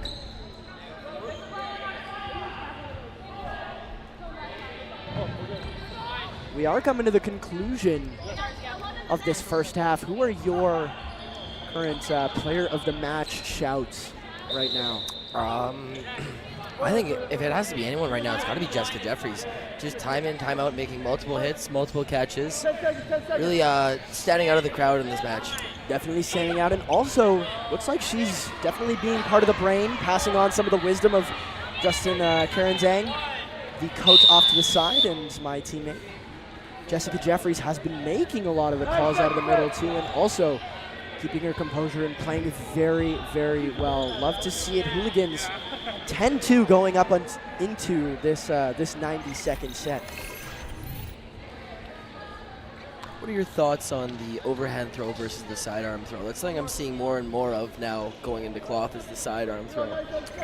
You know, especially with the style of blocking with this ball type, I think it really depends who you're throwing at. You have some very, very tall players who are able to kind of throw over and use that high angle to break blocks. I'm talking about players like Andrew Ketchum, players like Justin Payen and Armando Valdez. If you watch some European foam, Sam Lav, you have Adam Hill as well, Johnny Hill. Good catch from Burleson. But as you know, the more cloth that I play, the more I realize it is really a game of throwing angled throws. And I think that can be really effective, but some players like to put the ball over their head. And I am definitely one of those. And sometimes the side arm is what's going to beat blocks. People like, if you watch some European cloth dodgeball, players like Schmid on Wolfpack and the Austrian national team. If you watched Barbarians versus Wolfpack at the Unicorn Dodgeball Open in France this September, you will notice that Barbarians were able to beat Wolfpack because they did drop the arm slot. Some insight from Zandy Simos. Shout out Zandy Simos. That dropping that arm slot from coming over top to coming on the side was something that he definitely quoted as one of the crucial parts of beating a blocker as good as Schmid, who starts high and goes low. So definitely a game of angles and Catch from Feld there as well. Were you explaining that? Yeah, I definitely did talk a lot of wisdom through that point. Onyx are going to get their second point, and we're going to switch sides. If you are dropping stuff in the chat, apologies, we cannot see it at the moment. But it is quiet. Lots of popcorn. So going into this halftime here, Nick, after this wonderful tournament and as you're heading into semifinals soon, think you're going to make the switch to cloth, or are you going to stay a foam player? You know, that's really, really hard. And if you are coming from watching the foam side of things, you might realize this is a very, very different game. Foam is very athletic-based. You need to be a very good athlete to be good at foam, whereas cloth is very reliant on skill. Because cloth is definitely a harder game to purely outskill somebody. You have to have some of that IQ. You know, of course, you do have to have some of that raw ability to make it Your to speed that and top your level. endurance, But right, yeah. you know, if you look at some of the top foam players in the world, you look at Team Malaysia, you look at Team USA, you look at Team Hong Kong. I think man for man, woman for woman, player for player, the foam side, the top teams are definitely more athletic than the average top player on teams like Northern Ireland, teams like England, teams like Austria. But the thing about cloth is that if you have the skill and you have the brain, you are going to beat these teams that are going to try and outskill you. An example of that is if you watched the Champions Tour, if you watch the Champions Tour Dodgeball and you watch some American dodgeball, is that you'll notice Hex and Anarchy, a rivalry that's lasted quite a while, and especially with the roster that I'm a part of on Anarchy, I can say I think from 1 to 6, Hex has a more athletic 6 than Anarchy, but I think the Anarchy players are more skilled and masters of their craft and smarter. And that's how Anarchy were able to pull out a win during that Champions Tour semifinal. And I think also maybe that's why the Jinx won earlier. And I think foam and cloth definitely have different strategies. You have 5 balls in cloth. You have a neutral zone in cloth. And definitely the different rule set and things like being able to block a lot easier in cloth, in my opinion, even though you have players throwing from shorter from you. You know, it's really hard from my perspective to pick one. I'm someone who Lau loves ran for the dodgeball. ball up the middle, and they didn't send up someone for their second ball on their inside from Onyx. So she was going to lose the middle ball, so she darts right and grabs Onyx's second ball. I don't think that's allowed. I don't think that's legal until all balls are activated except the That one one. in No, the I middle. think it's believe that's just. the rule. I think it's just your 2 balls, isn't it? Maybe. I think it's just. If you know the rules, drop it in the chat. And they spent 3 on Jeffries, and she survives. Ooh. Player of the game, the better tall blonde, as Nick would say. Oh! Never mind. Commentator's curse, striking again. We were just gassing Jessica Jeffries up, and she gets caught. And there's a play 2 call. And the other thing with that is team organization Oh yeah. is so important in cloth. You have the play ball rules: play 2, play 3, play 4, and that can be a massive difference of how teams win and teams lose.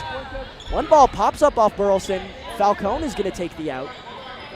Absolutely, and as you were saying earlier, I find that cloth, there's a lot more to know going into playing cloth.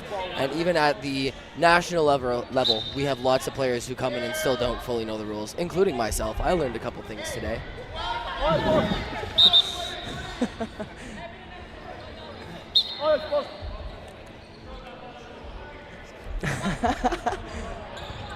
Oh, Feld's throwing it Lau. Lau's going to survive. Oh, and the BC flag has taken abuse. Flag down. I think the most knocked down flag today is the Manitoba flag, which really shows how the rest of the country feels about Manitoba. The rest of the country, maybe not big fans out of Manitoba. That Saskatchewan flag has been really annoying me. It's right by the bench I'm deciding to sit on, and after clubs where I was reffing and maybe there was a little bit of beef from some Saskatchewan players in Tier 2 accusing me of being a biased official of a match. Oh, yes, I remember that. I recall. I'm a little annoyed at the Sask flag being on my bench. Cowie is taken out, and we're going down to a 2v2. It's a good start for Onyx, looking to see how they close. Elena Booth throws one, keeps one. One ball's rolling at the top of the neutral zone. They're going to pull back a little bit from my perspective, and I assume from yours as well. As someone who's very confident in my blocking, I'm pushing up and making sure they can't get that third ball. Absolutely. And that's the result of it. They spend 2, and Helena Booth gets tagged out. And Onyx pull it in the last seconds of that first set.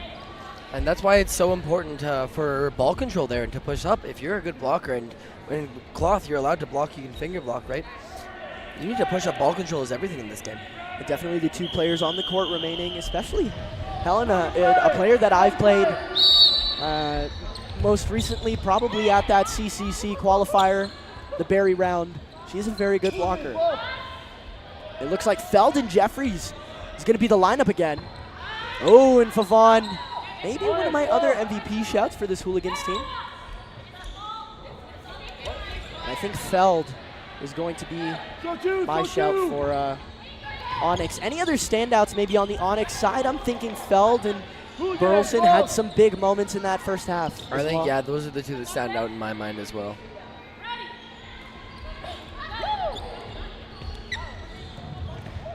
And I'm really thinking Favon has been a very solid player through that first half, and they didn't get a lot of balls, surviving really well. That's something about cloth that's also really important. The survivability of your middle players is going to make a massive difference. You know, one of the smartest quotes I think I've ever heard about cloth, and I don't remember who said it, is that in foam, your best player is your most important player. It's the player that matters the most. In cloth, your worst player matters the most. Absolutely. 1, 2, 3. Avery taking a straight throw on Falcone. And you know what? I honestly don't even think that's necessarily true with foam. Because at the end of the day, your worst player is, as the match progresses, they're going to be commonly the last one on because teams are going to read out who's who. Or your best player if they live. True. This could also be true. If they're Jeffries amazing Dodger survives 1, lives 1, and honestly, that is a good debate. If you're in the chat right now, drop down below. In which ball type does your worst or best player matter more? Yeah. Drop it in the chat right now. We are enjoying the show, Raw. Appreciate it. If you are not already, be sure to subscribe to Dodgeball Live. Dodgeball.live. Don't forget the dot. I forgot about it. Oh, I found my card. If you are not here and you maybe want a souvenir, maybe reach out to one of the captains from this event.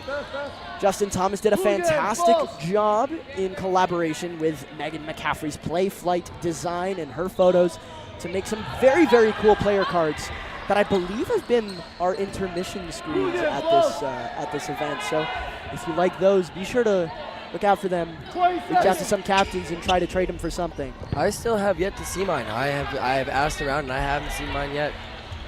Unfortunate. I got to remember who has yours. I managed to collect both of mine. I'm looking for my buddy Aiden's. You found your other one? I did. I found both of them. But I want that one to give as a gift to my father. Wow, sweet moment on Dodgeball.live. Aww, everybody dropping in the chat. And it's going to be 12-6. Hooligans maybe pulling away a little bit. Onyx is at a good start in both halves. But progressing into the middle stage of the half. We're about halfway through the first half, going into this mid-stage of a half. After this set, we'll be at exactly half. Onyx has struggled to adjust and retaliate against the adjustments that Hooligans are making. Hooligans, a team of very experienced and smart players who are used to playing with each other on Hooligans and on DAFO or DAFO. Duck around and find out. Great name. If you want to see them in their jerseys, be sure to tune in to tomorrow's stream for the mixed division. Malfavone. Jeffrey's thrown at Burleson. What was I saying? I don't know what I was talking about. Player cards and your father. And the chemistry of Hooligans and being able to adjust is something that's been really important in this game. Cowie, throwing at the block. Absolutely. I feel like the intro to both halves, Onyx has come out swinging, and Hooligans has done a great job of deconstructing their game plan and adjusting. Feld looks a little bit more in this half, in this game. Interesting. Curious to see how Onyx is deciding to adjust. It's going to be Lovey with that quick release. Lots of throws. Jeffries almost finds the player in the Gucci jersey, the knockoff Gucci. Knockoff Gucci. I don't believe that is a G, though. G-O-O-C-H-I. Pardon my vision. It does not say Gucci, and I'm not sure I'm allowed. Oh, good lateral movement. I don't think you would be allowed now. I don't think I'm allowed to say that, especially on a women's match stream. Burleson taking out Jeffries, covering a lot of ground in this second half. Ooh, that's a ball to nowhere.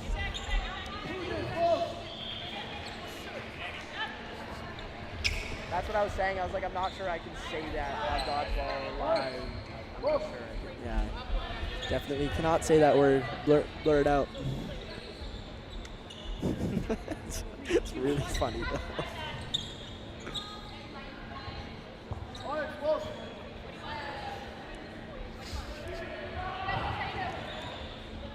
Anyway, back to the game here. Avery, and another sidestep from Jeffries. Cowie took the cross, but Jeffries definitely wanted to throw that ball. Looked pretty aggressive. Oh, hello. Hello, Berserk. Funny enough, I think it was actually my turn to ref. No, it wasn't. Oh well. No, oh well. You're a foam guy. You don't know cloth rules. I don't know cloth rules. You can't ref. You're not allowed to. Malfa Vaughn gets out of the way. Jeffries pushing up on Feld. Feld's not phased at all. Jeffries cuts in a lot. It's a solid block. This is really interesting, the switching. As you were saying earlier, having your most powerful arm throwing out of the middle is really, really difficult to deal with sometimes. We saw Andrew Ketchum shift into the middle for Hex in his game against Jinx on the stream court. And I think also these players are not just switching to throw your big arms in the middle, but to put your matchup in front of you, right? Like if you're a really dodgy player, you want to bait those guys with those huge arms, and oftentimes a lot of teams will put you right in front of them. Like, for example, when I was playing Hex last match, we had me right in front of Andrew Ketchum to try and bait his ball. Definitely smart strategy that Hooligans did use in the first half, and it looks like it was working. But Jeffries is returning to the Feld assignment, and it's now a 2-set game, a 4-point game. Alpha Vaughn winning that opening rush. Jeffries with the catch. Gets, no catch. No catch? Why no catch? She caught and hit the ground without control of the, without 100% control of the ball. So using the ground to assist your catch invalidates the catch. Lots of throws back and forth. And honestly, a good trade from Jeffries. Avery is very dodgy, good player. Avery Snow. Any relation to the Jeff Snow? I was just gonna say, no relation. Are we positive? To the, yes, to the Dodgeball Canada Hall of Famer as of 2026. The king of Dodgeball Canada. The king, Mr. Clean himself, Jeffrey Snow. Head brighter than my future. Head brighter than...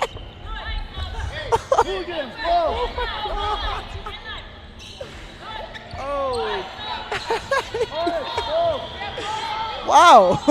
All love, all love. All love. Yeah, Mitchell is clip farming for me. Wow. Lau taking the trade. And Onyx crawling back really well. They have 4 players on against 2, but Cowie and Mel, both hard outs. If I know anything about American cloth teams, is they do dumb stuff sometimes. They overextend sometimes. Are we speaking from a place of experience?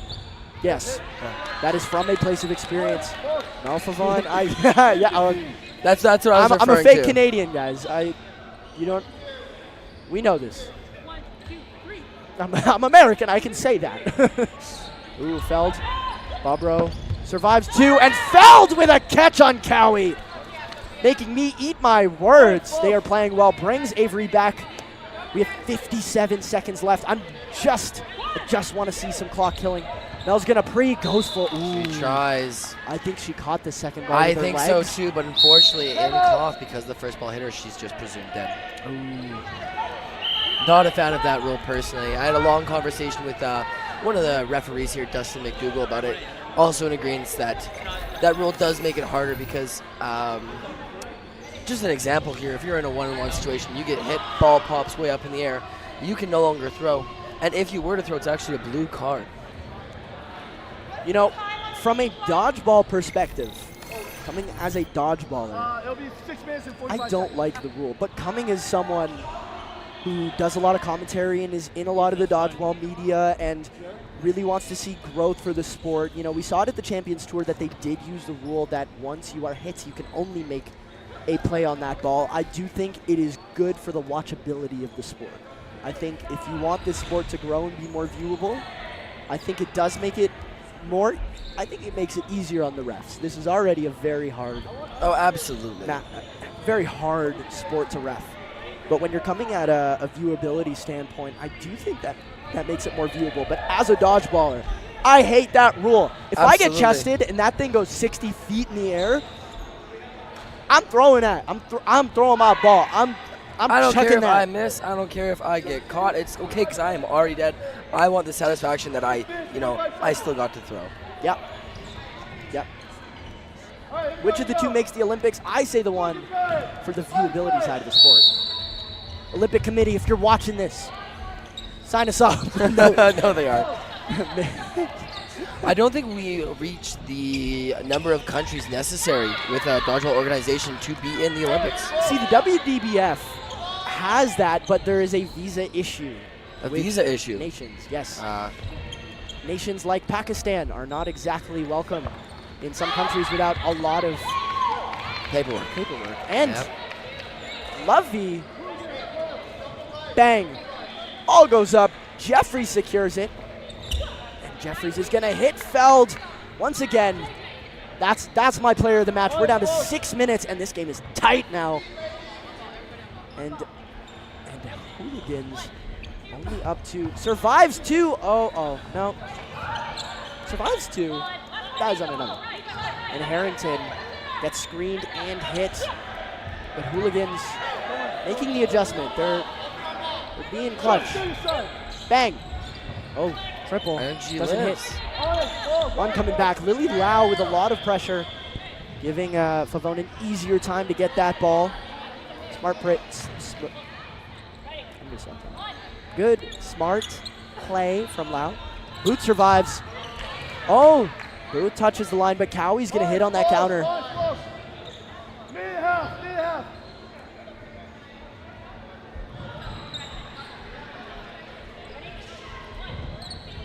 And they're going to spend 2 on Favon. Honestly, looking at the 3 remaining players, I can't hate that take. I wouldn't want to throw it at anybody. Absolutely not. Oh. And they spend 3. Avery is in alone. I don't want to see any of this hit and catch stuff. Hooligans, I'm assuming want to. Oh, that's going to be called for an invalid.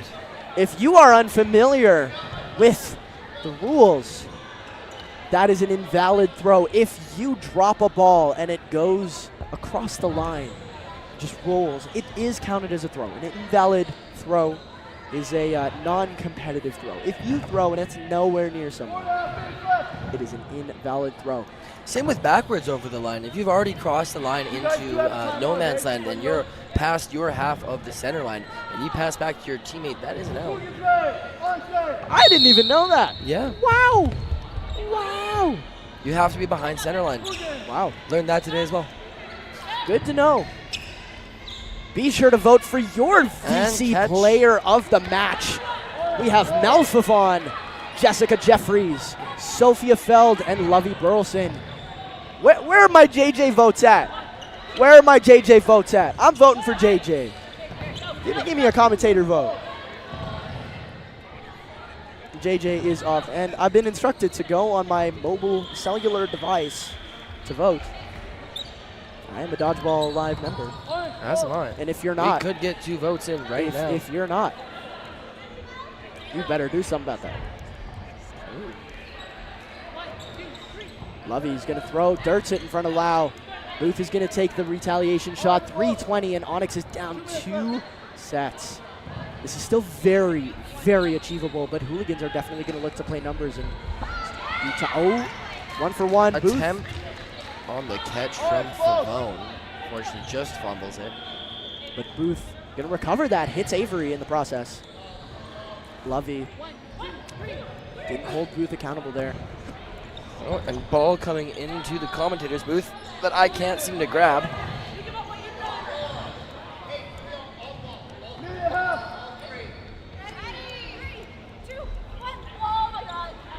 They spend 3 on Feld. Something happened to Lau. Maybe a line. Maybe lined out. Perhaps. And this has taken a pretty bad swing. And they're going to spend 3 on Booth. And it's going to work. And Favon getting our MVP shouts. That was my 4th pick. Wow. All right, I see you, chat. I see you. Oh! Oh, and Shree Harrington with that sidearm dipping onto the back of Feld.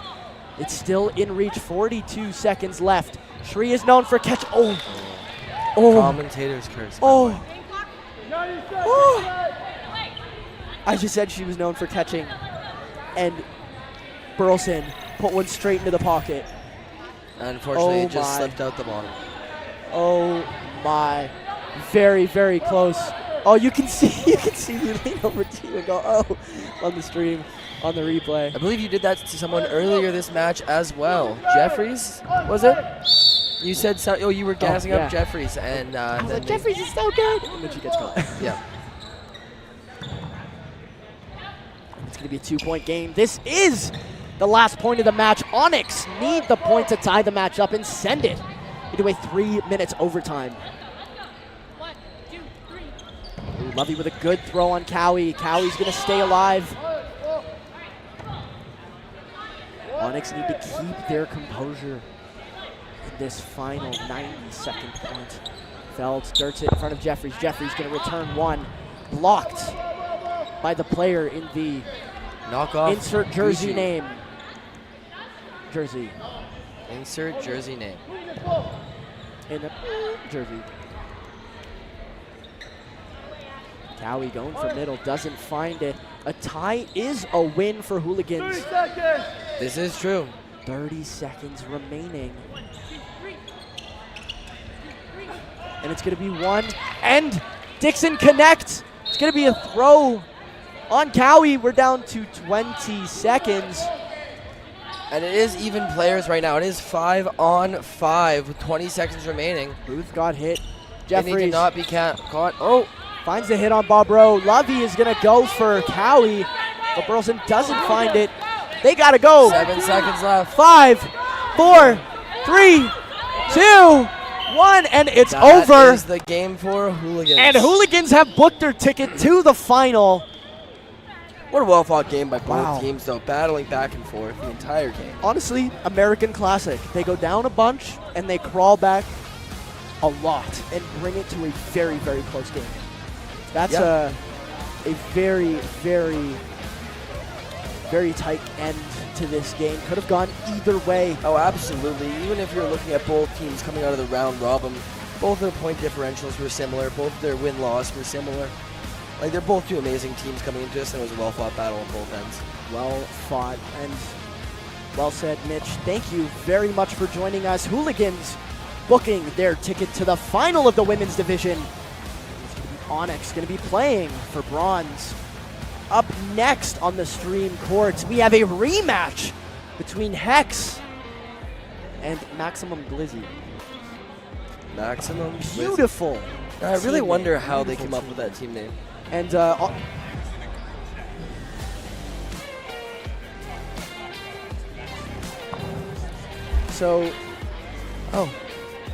Max Cloutier likes hot dogs, and Maximum. that's why Maximum Glizzy. Maximum Glizzy. Is that his rapper name? In the round robin, Maximum Glizzy did take the W against Hex. Let's say if they can do it again in the semifinal, they will be taking on the winner of another rematch from the group stages. Oh, look at that. Look at Jinx that, and Nicholas Jinx. Dank. Hello. Both teams with Oh, solid Maximum Glizzy. rosters. And Hex going to be looking to book their ticket into the final at a disappointing round robin, but still first in the power rankings and first from the Tempe round. Gonna make, they're definitely going to try to have a deep run. When did Kravitz have long hair? Did you see this player card? He had long hair? He had like same length as you, maybe longer. Whoa! Kravitz. Yeah, I was looking at it. I'm like, that's not Kravitz, but yeah, it was. Well, you guys are going to get to watch these player cards for a little bit. Anyway, that is it for me. Thank you so much, Mitch, for joining me in the commentary area. We have more dodgeball. Oh, there's two Mitches here. There I is forgot two about that. Mitches here. We have plenty of more dodgeball to come today and tomorrow. We have the men's semifinal. I believe, are both of the bronze medal games on the stream court? I believe. Nope, they're No. not. Nope. Just the gold medal games are on the stream court. Sucks for you guys. You only get the finals. Boo-hoo. And it's going to be... We are going to see the... Okay. All right. I think the mic picked that up, Sid. Shout out Sid Somerville. Anyway, Anywho, we have some more dodgeball action for you today. We have Hex taking on Maximum Glizzy, and we have two finals coming up for you, the women's and then the men's final. So that is it for me. Stick around for more dodgeball action here on Dodgeball.LIVE.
Ladies and gentlemen, welcome back to the Calgary Cloth Championships here in Cowtown, Calgary. I'm number 65, Carlock, joined by... I'm with Michael White, number 3.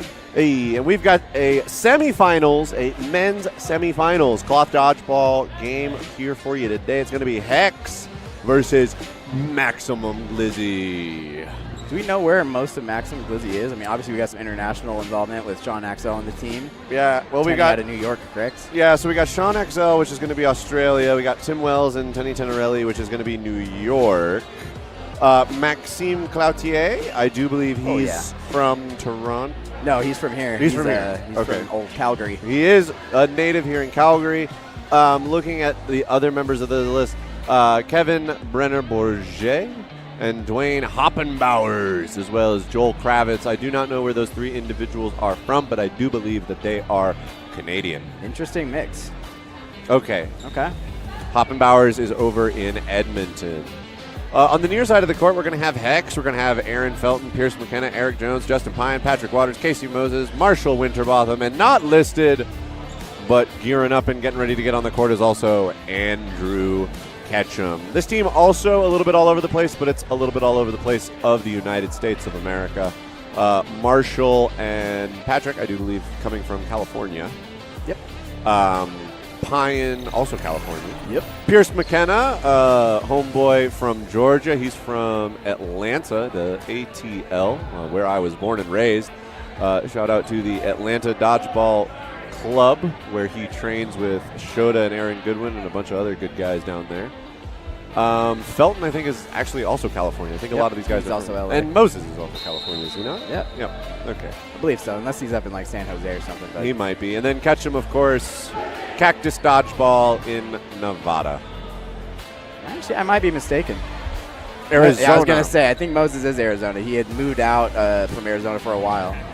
Cactus is Arizona. Ketchum is in Arizona. I apologize. Well, I may remember correctly. I think Moses moved across the country and then moved back, and I don't remember if it was back to LA or back to Arizona. Gotcha. Our teammate Dylan Tobia would know, but he's not accessible at the moment. No, he is enjoying some ice cream from the ice cream truck that is outside, I will Oh. say. The ice cream sandwich is quite delicious. On that note, bye-bye. All right, Michael, see you later.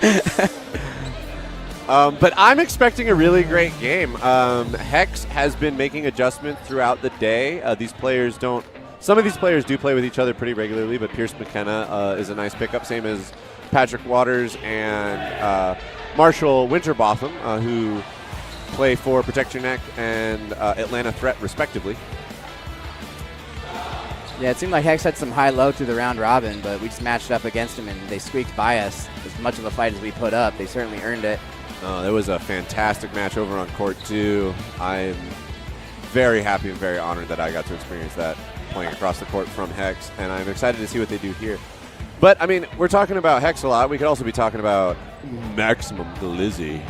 I mean, they've been playing really well. They beat Hex in round robin. Exactly. So I'm excited to see if they can do it again. I feel like Tim Wells and Tenny Tenerelli play together, as well as, it is the long last name, and I cannot think of it. Hoppenbauers. There we go. Thank you. Hoppenbauers. I mean, Hoppenbauers has a nasty hook throw that gives him a lot of options for selecting a target. I mean, Maxime Cloutier, a known player here in the Canadian circuit. And I have not yet gotten to see what Sean Axel can do, the Aussie. But if Scott is any indication, he is going to be a menace. And Hex with a strong start here is going to hit out Tenny Tenerelli on the opening rush. I was curious about the rush. I think we had trouble beating Marshall and Aaron Felton with as much speed as we had, so I don't know if Maximum Glizzy is going to be able to keep up. It may be a factor throughout each of these games. We'll definitely have to see what kind of adjustments they make. Beautiful shot from number 31. McKenna is going to connect into the middle, taking out Hoppenbauers. And there was another elimination as well, because, I mean, Hex finds themselves in a 3v6. They are going to double.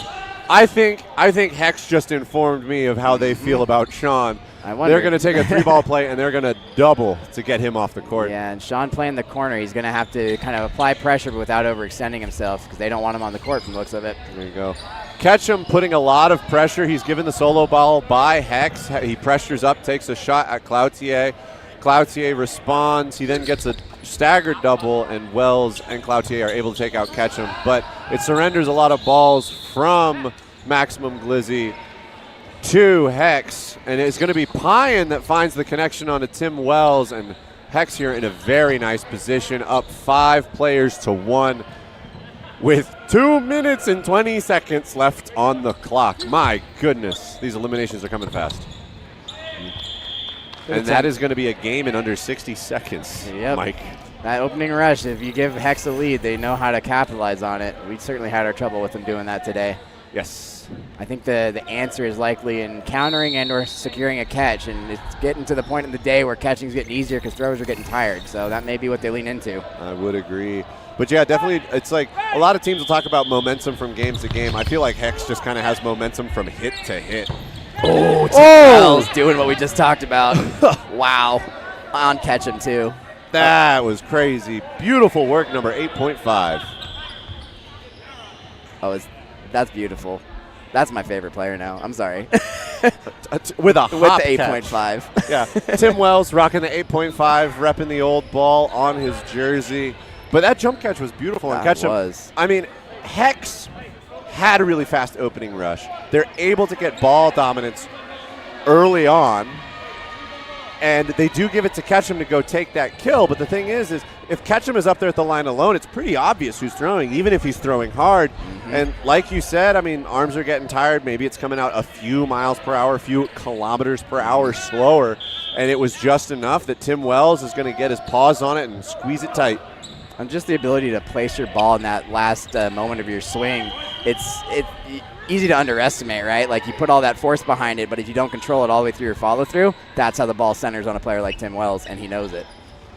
And a nice shot clips the toes of Marshall Winterbotham. Maximum Glizzy opting for a double corner to corner. Wow, in order to Waters coming out of the middle. Down to last ball here. Pyan, one of the masters of these scenarios. Just like that. We'll play it. 2 balls for 1. It's just a little slot arm throw. He's going to get Axel and then steps to the side to dodge 2. Tim looking confident with that arm, too. I think Tim's feeling really comfortable right here. Yeah. Oh, Waters almost pulls it in. Cloutier taking the opportunity as Waters is on his back. Yeah. It is going to be a 2v5. Number 31, McKenna, and number 8 for Justin Pyan. Grounded first.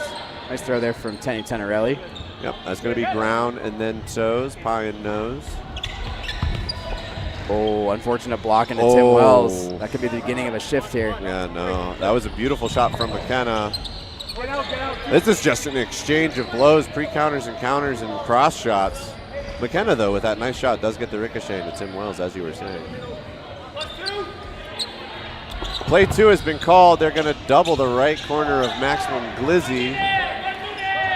I do believe that is Kevin Brenner-Bourget. I like the aggressive counter game from Maximum Glizzy so far. Oh. Yeah. Oh. They're making it difficult for these two to operate together. Yeah, McKenna still takes somebody with him, though. They put 3 balls on him, and McKenna still finds a kill. So kudos to him for making something happen. Glizzy, though, just playing the numbers game here. Oh, Pyan gets his first one. Cloutier's going to push. It's a 2v1 in favor of Glizzy right now. Yeah, Tenny trying to slide to his right, but that's in Pyan's favor the way he likes to hook that ball. He wants to track you as you move that direction. If you go the other way, he has to shorten his throw. Yeah, I'm curious if Tenny was almost betting on Pyan reading that direction and he was trying to put himself in a position to catch. Very possible. The beautiful mind games of cloth.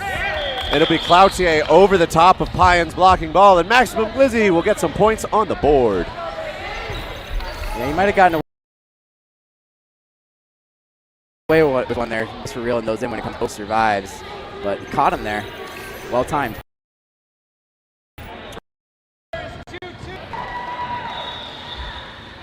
See what adjustments are being made. So it looks like in the previous game, Andrew Ketchum was served a blue card for passing a ball back to his teammates after being eliminated. So Hex is going to start down 5 players to 6. Glizzy's got to be happy about that, Michael. Yeah, that's got to feel good. Good opportunity to kind of open up a lead here and start to carry some momentum. Oh no, Pine gets clipped by, I do believe, Sean Axel on the left side of the court. This is where I find Hex most interesting, is when they don't have those 2 veteran players on the court, what they can do as a team, because they're certainly capable. Oh, good look there from Felton, trying to reel in a catch. And once again, McKenna is excellently responding from the corner. Yep. Waters with a nice lateral dodge there. And that's probably their strength here, is like with these 4 in particular, now 3, their survivability is going to be their weapon. The problem is they're playing against the clock, so they have to execute offensively in addition to that. Absolutely. They do have 2 minutes. I do think with McKenna in the corner and his eye for counters or reading the thrower, I think that McKenna will definitely find some hits. If Marshall's firing out of the middle, I have confidence. Oh, but that is not what you want to see happen if you are a Hex fan. Yep. That is going to be a catch by Wells on McKenna, and then it's going to be a hit by Sean Axel onto Winterbotham. And it is now up to number 11, Waters, to make something happen. Glizzy holding their composure. That's going to be a pre-counter for Waters, and yeah, Waters is going to line out. Probably not the worst thing there. It's unfortunate to lose that game, but you're still close. You'd probably value the time more than trying to win out a 1v4, 1v5 there. So especially in this first half. Yeah, you'd like to go out trying to make a catch probably, but that may play in their favor as the match draws out. I think just keep pushing, keep pressing, try and see who on the opponent team is starting to break, and leave them until last. If they're already tired, put them in a position where you'll make them more tired. Catch them back in now. Yep, so they're back. Hex is back up to 6. I'm curious if they're going to think about that game almost as just a wash, be like, rinse, forget, next game. But let's see what Glizzy can do here. It's going to be Cloutier, Axel, and Wells to the line. They're going to fire it. Ketchum. Ketchum's going to get under it, and it's going to be Pine, McKenna, and Ketchum to the line. A little bit of a AT&T raising the bar situation here on the side of Hex, and I love to see it. Yeah, I'm liking this matchup between Axel and Ketchum. I'm very curious to see how they engage each other and if they are still willing to throw at opposite opponents. Yeah.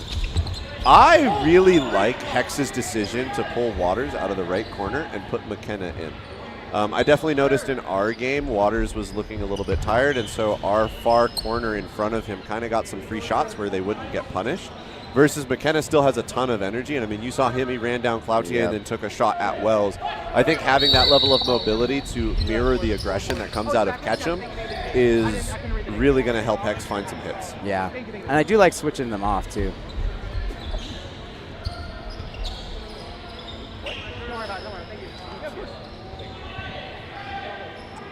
For those of you listening at home, I do want to apologize for mispronunciation, but Cloutier. It's just for Max. It's just for Max. Look, I love Max. He's coming off an injury, I think, too. Yeah, Can't be smearing his good name. No, I can't be dragging it through the mud like that. That'd be rude. But we've had some few exchanges here back and forth. None of the teams are really doing rushdowns right now. They're kind of feeling each other out, I think. Glizzy seeing the changes on the far side. There's a lot of attention that they're giving to Ketchum, ensuring that he doesn't feel like he's got free reign to run down and take a shot. We got Felton, McKenna. Ooh, man, McKenna is so good at reading a dodge and then placing a ball. Cloutier takes a shot in the middle, hoping to get a little bit of an overlap between Felton and Marshall. Winterbotham screen off his own pressure. I like that. Oof. Man, I felt that from here. That was a good arm. Number 11, just absolutely blasting Hoppenbauers. Responding. That's going to be the response from, I do believe that is Joel Kravitz. I like the way these players are posturing, though. They're wary of the fact that arms are getting tired, and they're looking for those catches. At the same time, it doesn't seem like some of these arms are tired. Oh, buddy. Oh, no. Great attempt from Tim Wells there. No, it was an excellent attempt, but I mean the counter from Ketchum across the court, McKenna then feeling he's got the freedom to pressure up and take out Kravitz. I mean, that was just some beautiful play by Hex. Glizzy's tried to make the best of it, but sometimes that's how the cookie crumbles. I was trying to think, I don't know, the relish spills, since we got Maximum Clizzy on the far side. A little bit of a hot dog pun, but we'll figure it out by the end. I just love the effort. I think that's one of the best parts about playing cloth is looking for those make it or break it moments. Yeah. I think if he'd reeled that in, that could have swung it the opposite way. So, and there's a huge catch out of the middle. Hoppenbauer says, yeah, one time shame on you, second time shame on me, and he pulls in the catch. I He's going to wondered. send Waters to the outbox. He was postured for that first one. Yeah, no, it was the same situation again. This time, though, Hoppenbauer pulls it in. A couple exchanges. Pine trying to find Axel. Axel's going to push up. Some nice exchanges from both teams. Winterbotham with a beautiful block, drawing attention from the right wing of Maximum Glizzy. I've got my eye on this Pearson Cloutier matchup. Pierce seems to be relaxing a little bit. I mean, relaxed, I'd say, is an understatement. He looks comfortable over there.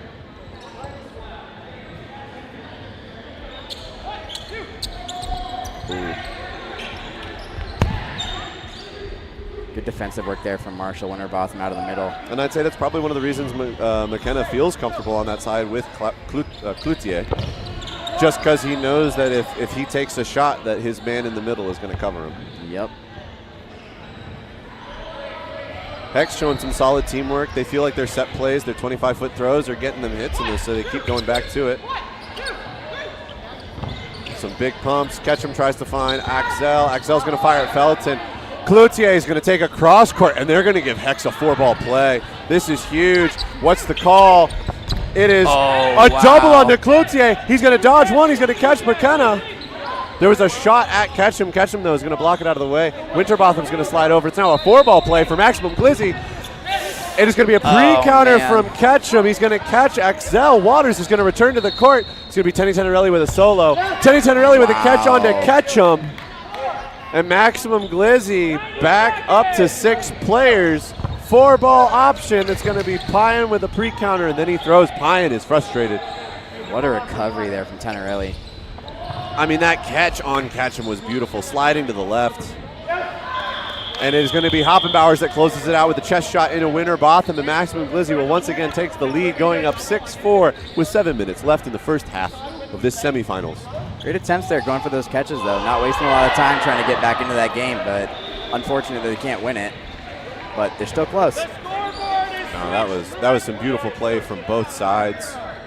I mean, the double onto Cloutier was textbook from Hex. A little lead lag, try and get your man to move. Yeah, that rush is looking strong in Hex's favor. No, Hex. If Hex can really capitalize on it, that opening rush should be a hit every time. And McKenna, as I say that, is going to find a connection onto Hoppenbauers.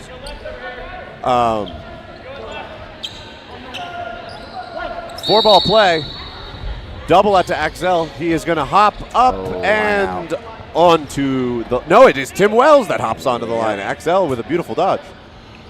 I just saw the flag go up from the line ref, and my eyes were focused. Winterbotham with a beautiful catch. McKenna's going to press onto Cloutier. But Cloutier, I mean, excellent job dodging out of the way one, catching the other on that double that was put onto him. Yep. Oh, my goodness. An absolute rocket from number 83, Ketchum, is going to disarm Cloutier in the left corner of Maximum Glizzy. He's going to 4-ball play. Good response there from Axel. Oh, and it's going to be Ketchum, and Felton is going to get a catch off of the rebound, off of the feet. They didn't need it, though. They're already at 6 players. And we now have Brenner Bourget on the court with his opportunity to make something happen, make a name for himself here in a 1v6 against Hex.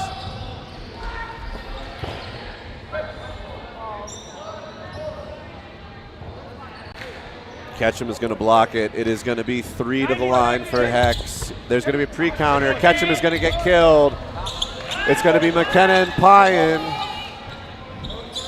Brenner Bourget is going to get out of the way. Pyan reached a little bit, but he pulled his hands back. He's like, no, I don't need to reach that far. Well-placed throw, just trying to wing a player here, but you're going to exhaust yourself in a 5-on-1 doing that too. I mean, but really what option do you have against a team like Hex? They've got a bunch of elite catchers. You put it on body, they'll pull it in. And it will be number 11, Patrick Waters, that closed that one out for Hex. bouncing it off of the back of Renner Bourget. And Hex is going to tie it again, tie it up again, 6-6, with 4.5 minutes left in the first half. Some absolutely fantastic dodgeball happening here in Cowtown, Calgary, at the Canadian Cloth Championships Invitational Cloth Dodgeball Tournament. Here's a more aggressive rush from Hex here. 3 balls in hand, taking that front line, really applying pressure before they take a throw. But responding well. Maximum Glizzy able to take a hit in the exchange. Great. 2, 1. Oh, wow. McKenna! And gets a throw off. That's Number wild. 31. He may have lined out on that catch, but the hit and catch that he just pulled off was beautiful. And then to be on 1 foot off the backside to send a hook shot at Tenny just to check him and keep the rest of your team safe. Fantastic play from the right corner. Yeah, you can tell Tenny wasn't quite ready for it because he had to block it directly back. I would say it might not be worth it if you didn't get your ball back, but I can't really argue with that. No, not at all. But I mean, with the exchange that just happened between Payan and Wells, it's going to be a 4-ball play for Hex. They are going to put 2 on ball. Tenny's going to block 1, dodge the other. Payan's going to cross court. Felton is going to put in work as the 1 ball for Hex. And Hex once again finds themselves in a 1-ball play. Ketchum gets so close to that back left He was corner. levitating over the line. I don't understand. He's got such good, for how big of a guy he is, he has such fantastic body awareness and court awareness. To be that close so consistently is wild to me. Yeah. Oh, Marshall. Teddy Tenorelli. Forget Tenny's a lefty, using it well on that exchange. Oh man, a little lefty on lefty violence. Hitting Winterbotham out, finding a hit for Maximum Glizzy, bringing this game back a little bit closer to them. It's kind of wild. A lot of these teams today have lefties. There's too many lefties here, Michael. I'm going to be honest. Are we losing control of the righties? I think so. I mean, like, we had 2 lefties on our team. Hex has got 2 or 3 lefties. Does Glizzy too? I think Glizzy's at least got Tenny. Payan, though, finds the feet of Hoppenbauers. That's going to make it a 4v2 in favor of Hex. Cross court from Ketchum. It is going to be a 1-2 shot, 1 from Wells, 1 from Tenorelli. Looking to make something happen. Great lateral motion there from Felt, making it difficult to get out.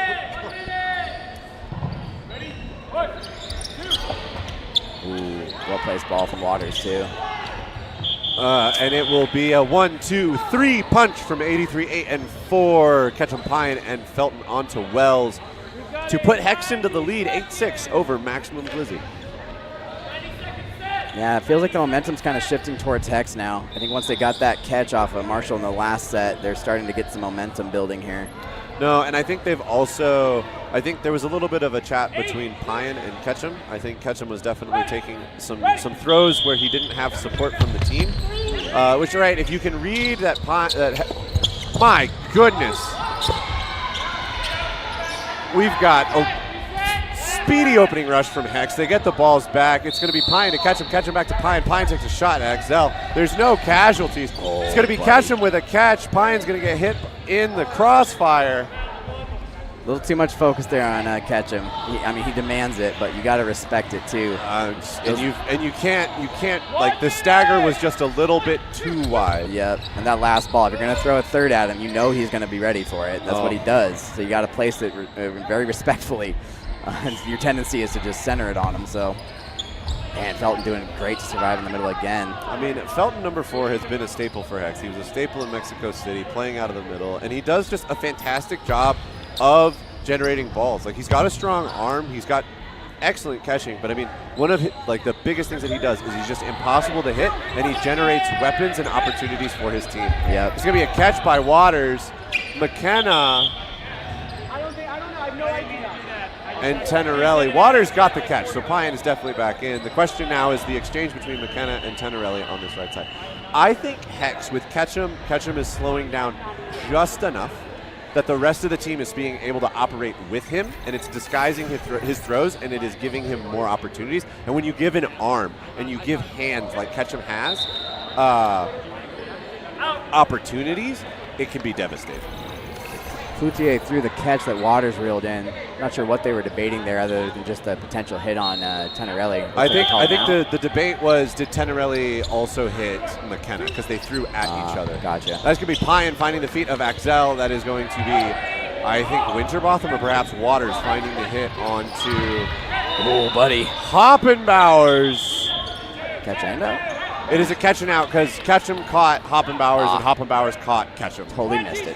Bit of a tongue twister there. And that's going to bring back Tim Wells in a 1v5. Would not count him out. Ooh. And this is what I'm talking about with the patience from Ketchum. He's waiting for support from his team. The last time he threw at Tim Wells solo, Tim Wells caught it. And that's really the only way that Tim's going to be able to get his team back into this is off of a catch. So catch him wise to just take the time there, especially with the clock running down as deep as it was. Nope, 100%. And again, coming back to Felton and just his ability to survive being targeted. Tim Wells put that ball hard and on body, and Felton got small and behind the blocking ball. Only ball in possession that Hex had, and he made good use of it. Yep. Oh, yes, let's look at this. I want to see. Okay, so this was the exchange. So Cloutier is going to take this shot. It's going to be a catch, so he's out. So, oh, wow, he gets it off.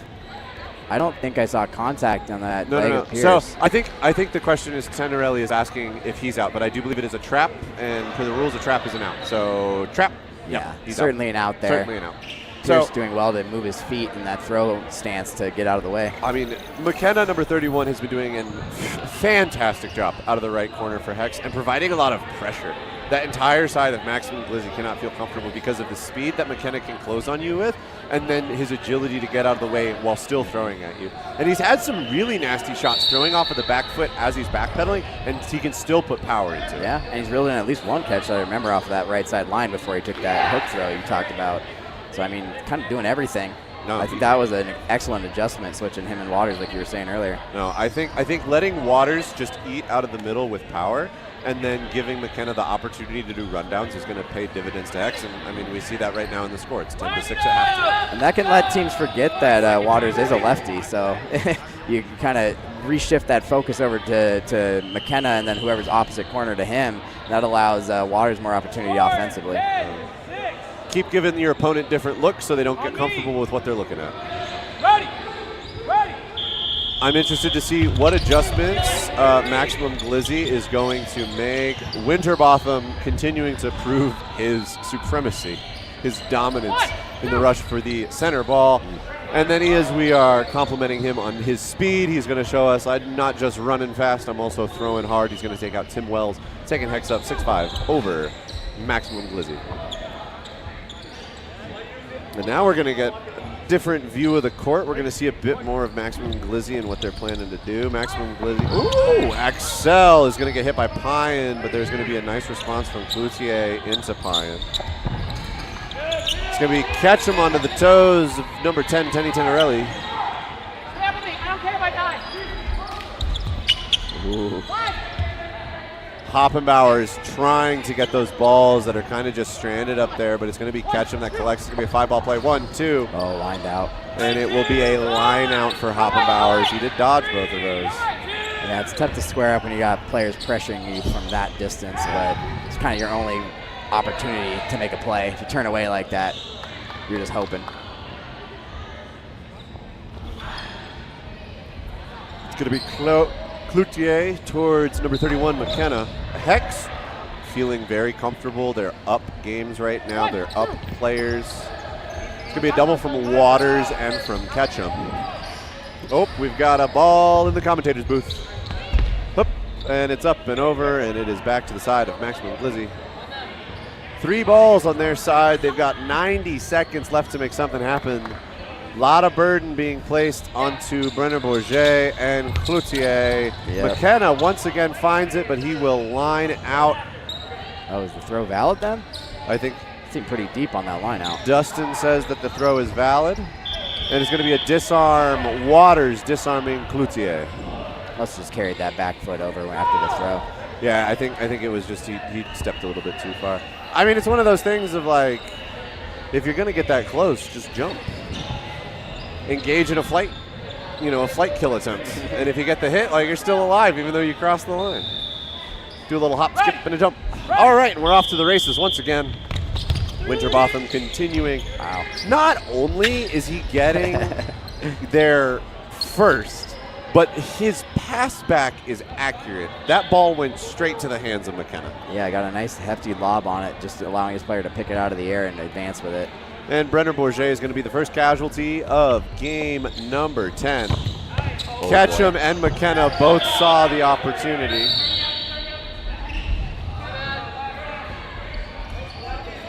On Kravitz. That is not a place you want to be, getting pinched between those two players. Wells is going to connect with number 11, Waters.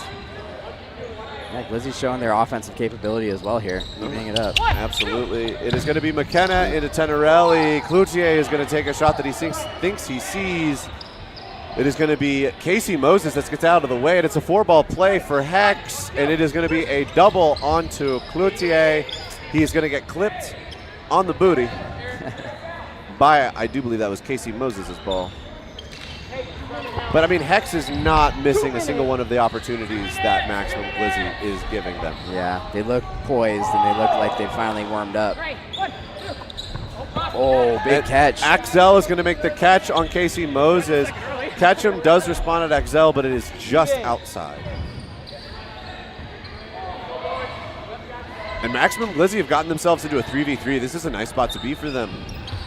Ketchum is going to hit Brenner Bourget.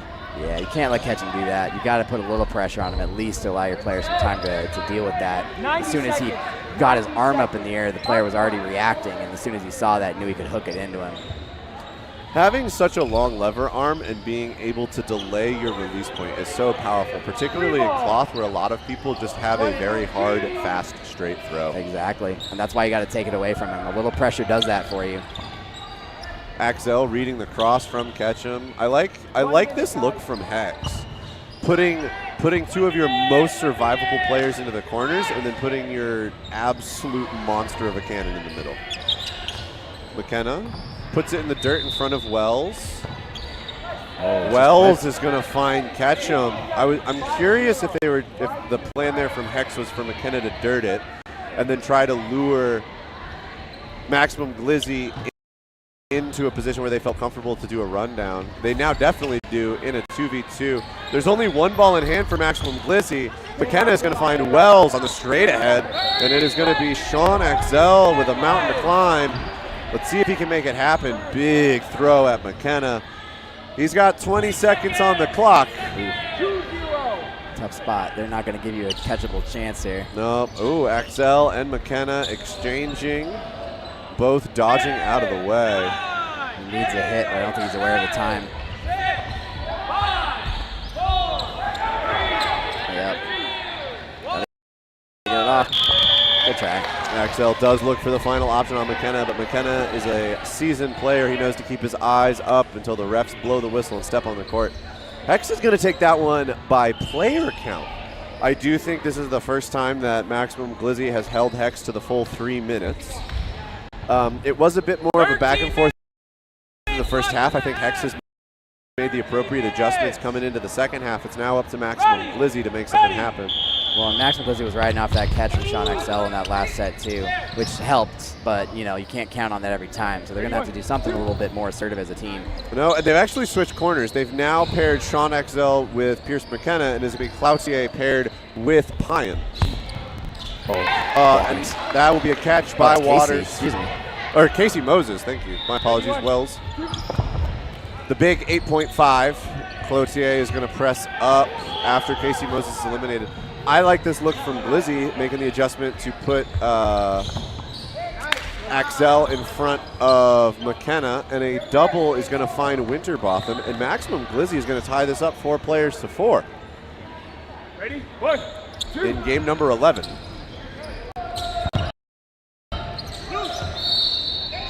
Yeah, Pierce proving to be a problem again on that corner.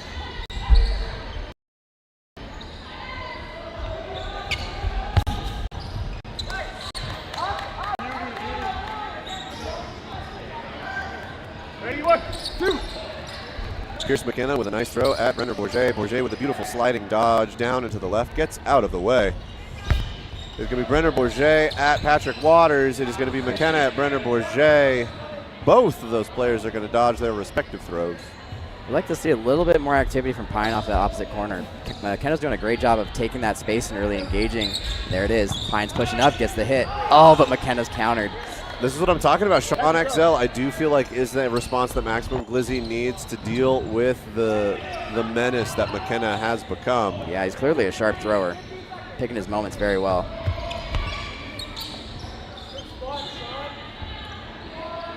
Be interested to see if Pine actually shifts to the opposite corner here eventually, but he likes to hook his throw, so I don't know if he really wants to throw from that position. I think he'd be more comfortable throwing from the side where his Waters is because it gives him a full view of the whole court.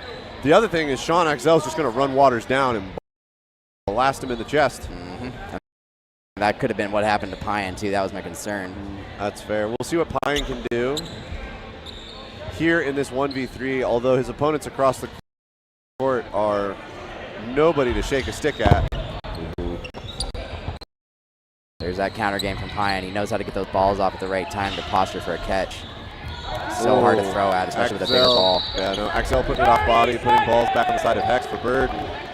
30 seconds left. 2 hits here to at least keep it even and tie it up. And he knows it. Look, he's shifting over to the other side. Yep. There's the hook throw. Yep, Sean's jumping. He needs to be pressing. There it is. And it's going to be Cloutier with a catch on Pine. Pine, though, putting in the work from that right side. Hook throw into Wells. Players of the game? We got to put Pierce McKenna on there. I'm sorry, but the work he is doing out of the right corner for Hex is not only generating hits, but it's also creating opportunities for the entire rest of the team. Is it 2 per team or 1 per team? 2 per team. I would certainly agree with McKenna. I think that has been a factor throughout this entire set. I mean, Marshall's winning the rush so easily. It's hard to like give him as much credit, but it's clearly a factor. No, I mean, if you get the first offensive play of the game, it really gives you a lot of options and opportunity. Yeah. Also, if you have the first opening play, any ensuing counter play, you will have more balls in hand. Mm-hmm. So I'm more than happy to give that to Winterbotham as well for the work that he is doing to put his team in a good position from the start of the game. I would agree. He also made that turning catch that kind of opened up this lead for them, or started to open up the lead for them earlier on in this match. The lead that Hex is maintaining came from that, so I do like to give credit where credit's due. Then I think we're giving it to McKenna and Winterbotham on the side of Hex for being players that are making a big impact and providing opportunities for the rest of the team to make things happen. Now we got to talk about Maximum Glizzy. I do think we have to give one to number 23, Sean XL. They are moving him all over the court, and regardless of where he is finding hits and he is applying pressure. Yeah, and he ended that last game as well. It took him a second to realize Pine was trying to get away with so much, but he was able to capitalize on it as soon as he realized it. Yep. I agree. I think Tim Wells, the way he opened up this match as well, getting that airborne catch against Ketchum, I think that really kind of gave them the confidence they needed to carry this forward. Line out for Tim Wells as we talk about him. I think I'm between Tim Wells and Hoppenbauers, because Hoppenbauers also had that very, very insane catch against Waters. That's certainly all fair. Chest straight ahead. But Tim Wells also with a jump catch on Ketchum. That very much sets the tone of the team. It's like, we're not going to let you do stuff like this for free. I do feel like it's one of the reasons that Hex changed some of their strategy in making sure that Ketchum has support when he goes to the line. Yeah. So I think we'll do Tim Wells as well. That sounds fair.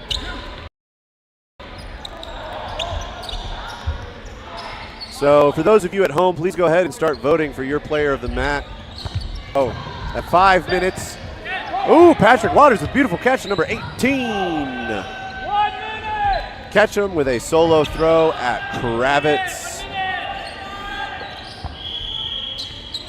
And this is where you just need to value your time. You got to make a play here. It's not worth taking throw after throw after throw just to lose this set. No. You need to make a catch or get out of here. Not when you are currently down 6 games. Right play to make. Yep, Pine calls ground. He's like, no, you're safe. I know you're safe. Love to see that honesty being like, nope, I didn't hit you. Interesting posture there. Tucks the ball in his legs and gets his hands up rather than dropping the ball. Honestly, that feels kind of foam to me. It does, There's but some foam he did vibes it, so there. I don't know how comfortable I'd be doing that. Ground again. Yeah. Great posture. I mean, Pine's putting it close, making sure they're valid throws. Yep. And it'll be Waters and Pine together to finish it off on Kravitz. Hex, this second half has been a very dominant showing from Hex. Yep. Once they get ahead of you, it's so hard to fight back. You really have to prioritize that first out. And even if you go down a player, you can climb back into it early. But once Hex gets that momentum, once they carry a second out, even if it's down to like a 3v1 or a 4v2, that's really where they feel like they have control. I'm curious if the reason that they feel that comfortable or they feel that way is it goes from a situation of I need to get a hit and survive to a situation where they're like, if I get the hit, it's fine if I get traded because we're still up 2 players. Yeah, exactly. They're confident in their offense, and that's dangerous against this team. Just how close they're getting to that front line, I don't like to see that. No. Catch them 20 feet, 25 feet, whatever these neutral zone lines are. 25-foot line. That's real close with Cloth, especially when you got Pearson, whoever else in the middle, Marshall in this instance, applying pressure as well. Cloutier with a beautiful block on Ketchum. A second beautiful block on Ketchum. Number 15 is holding his own against Hex's number 83. It is going to be Kravitz out of the middle. McKenna once again finds a hit and goes unpunished. Yeah, Sean needs to really just make more of a presence of himself on that left side. There it is. Felton doing a wonderful job of drawing attention after McKenna throws. 2 minutes, 2 minutes. All right, let's see what Brenner, Bourget, Cloutier, and Axel can do. I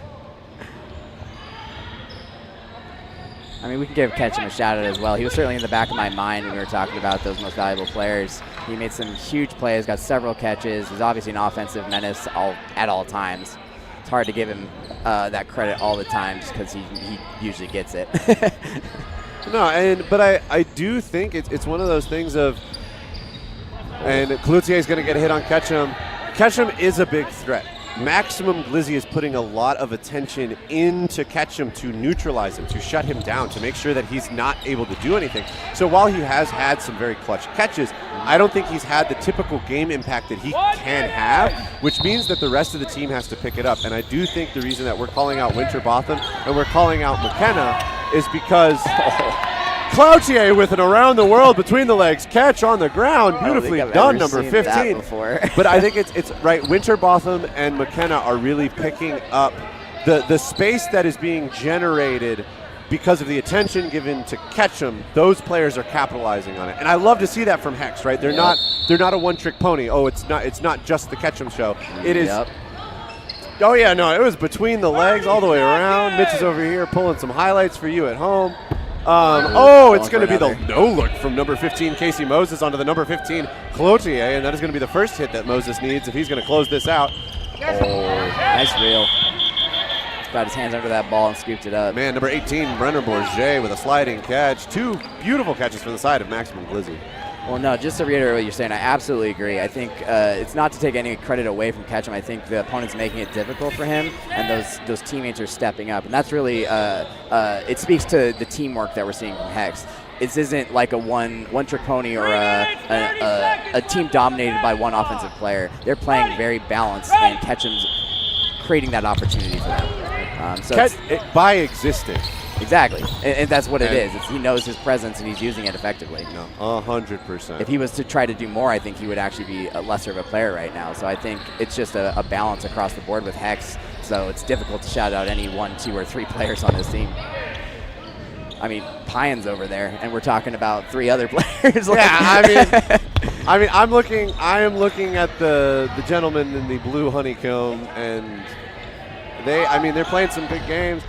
Ketchum is going to just barely see that throw from Hoppenbowers. It's going to be a double from Pyan and Ketchum into Hoppenbowers. Pyan is going to get countered. I think Ketchum might have heard us. And he's like, let me show you what I can do. And he's going to get 3 kills this game. Big hit there from Tenney with the cross off his left hand.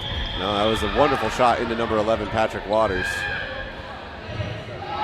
Hex still with that lead, though. This is the problem. You got to get back into it somehow. And you don't have a lot of time. There's only about 2 minutes left in the match. Ketchum is shifting off. He's giving the corner to Casey Moses.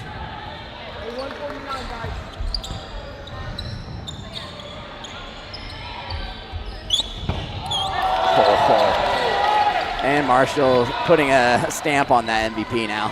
I'm speechless. He's closing this game. That was gross. Oh, he almost I got wanted to another pull one. that one in. Lefty to lefty. That Come would on, have been some Winterbotham, give us some more. flex a little bit, why don't you? Oh, and catch him. There he goes. I'm just speechless. The catches that these players are doing make it look so easy. Ketchum is going to get taken out by Tenny Tenerelli, and it will be a triple from the side of Hex on to the number 10 for Maximum Glizzy. There is a blue card being served to number 18, Brenner Bourget. I didn't see the instance, but it doesn't look like there's any argument. No, I am. Oh, Ketchum almost had. He's like clapping his hands. You know he's frustrated. But that's a tough spot for Maximum Glizzy in the final 90-second set. They are going to be starting down a player. We've got a false start. Oh, really? We have a false start called on Hex. I wonder if that was more so due to the refs, because I was watching Tim Wells, and he kind of took off pretty slow and got close to that ball, even if Marshall false started. But it looks like Dustin, as our head ref, is certain of the call. Well, 5 players, 5 balls. Maximum Glizzy looking to make a statement here at the end of the semifinals match between Hex and Maximum Glizzy. We got nothing to hold back. Might as well let it rip. Man, throw all 5. 2 on Pyan. Seems reasonable. Yeah, that's fair. I'd probably do the same thing. And he might still catch us. Honestly, I was expecting a catching out there. But Maximum Glizzy is going to even it up. It is going to be Casey Moses at Cloutier. Cloutier is going to block it. Been showing off a lot of excellent defensive skills here for Maximum Glizzy from the right corner. Let's see who's going to throw, and it is going to be Tim Wells whipping it at Patrick Waters and then sliding into a tombstone position, looking for a catch on McKenna for a throw that never came. Pre-counter from Axel. Response from McKenna. Oh, so we got a it is line going out. to be a line out on Wells. 30 seconds. 30 seconds. Sorry. I do believe it is going to be Hoppenbauer's getting hit out. It's going to be Marshall Botham hit out. Felton is going to respond and take out Kravitz. A nice little exchange here in the middle of the court. McKenna, Just ripping one high. he generates so much power for that frame. Yeah, I agree. It is amazing. I did not realize until the day that Pierce had that kind of an arm. He is. Oh, Max hitting him through the legs backwards as Pierce comes over the top with the what are we calling him now? Flight kill.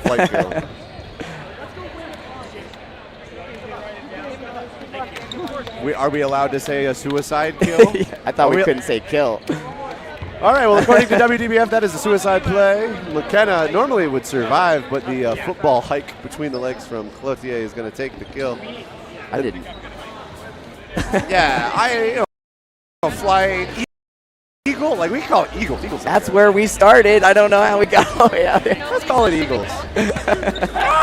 We were the crazy ones that started doing this, right? Isn't that how we But Hex, with a very dominant performance there, is going to close out that match. Here's the shot from Felton onto Kravitz. Ooh, he almost brings it in. Just a little bit too much sauce on that ball. Wonderful work for number 4 of Hex. Yeah, that was a great match. I was really impressed to see Hex make the comeback after such a strong start from Maximum Glizzy. I really wasn't certain they were going to be able to do that, especially so late in the day. I mean, big turning point was really pulling Patrick Waters out of that right corner and putting in McKenna and just letting McKenna run. I agree. I think the energy from McKenna really had an impact throughout the rest of that match. And then the ability for players to reel in catches when needed, not even from the typical players like Pyan. Pyan was certainly a presence on the court, but we saw catches from Marshall, we saw him from McKenna, we saw him from Waters at least once, maybe twice. There was a lot of support across the board. Casey, I believe, had one. Moses later in the match. Moses had a couple catches as well to his name. I really love just seeing the rest of Hex essentially, I mean, stepping up to try and meet the level of the veterans on the team that often take the spotlight. Certainly. So seeing some of these new young players, McKenna being one of them, Winterbotham, I don't know if I would necessarily say young or new to the sport, but no, not at all. He is a spitfire. So very exciting to see them play. Oh, no. Oh, no. Jinx is here, boys. I think we've got a final Jinx versus Hex. And this will be a fun rematch because I think Jinx also may have taken Hex in the round robin. Well, we've got Danchenko here.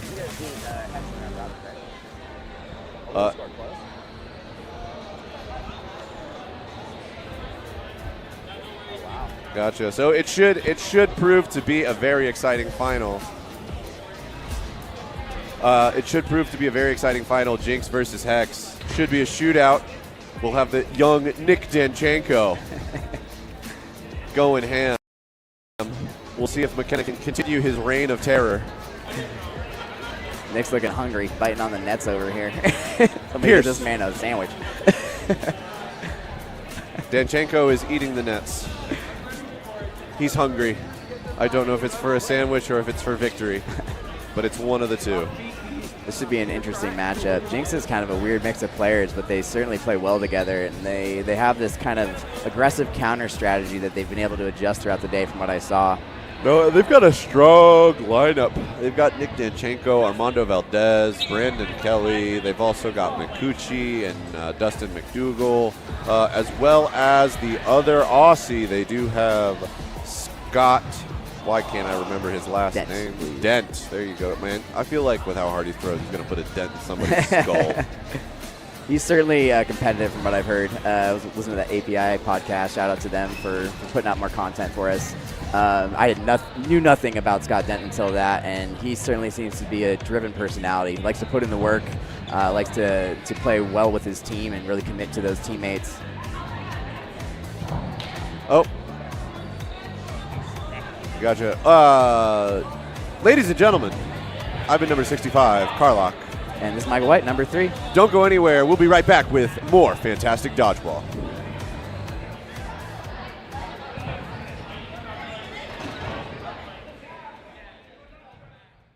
Cause doesn't cause that's Geo. Wipe it down once, now you're good to go. Walk shoes, grip your gloves, come back. Club still new, no prime, no flag. Sneakers, doesn't clubs, once me hit airspace and grip like a gimmick. Check it out today, just me, you'll be thankful for what I had to say.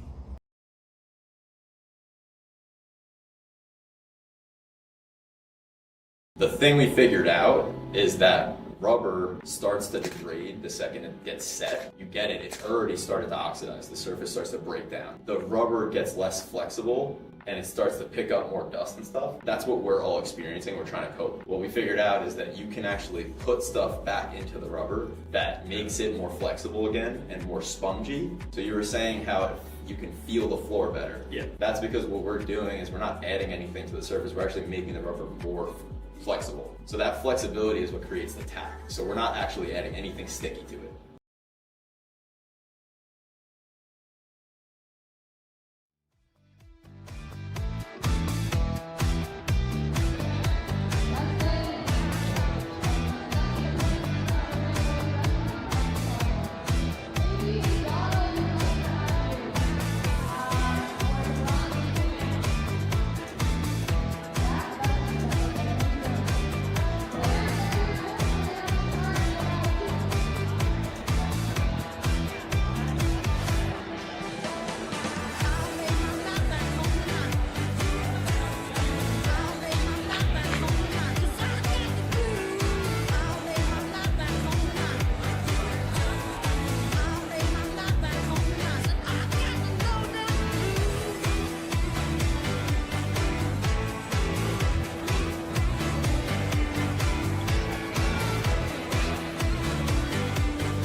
my no bullshit cards. No bullshit cards.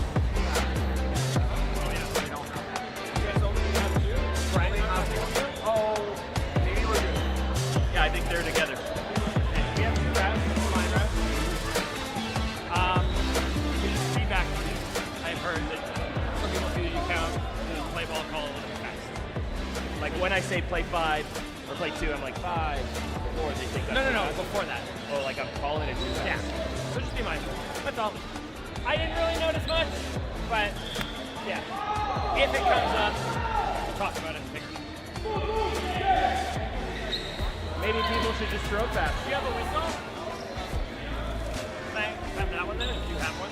Okay.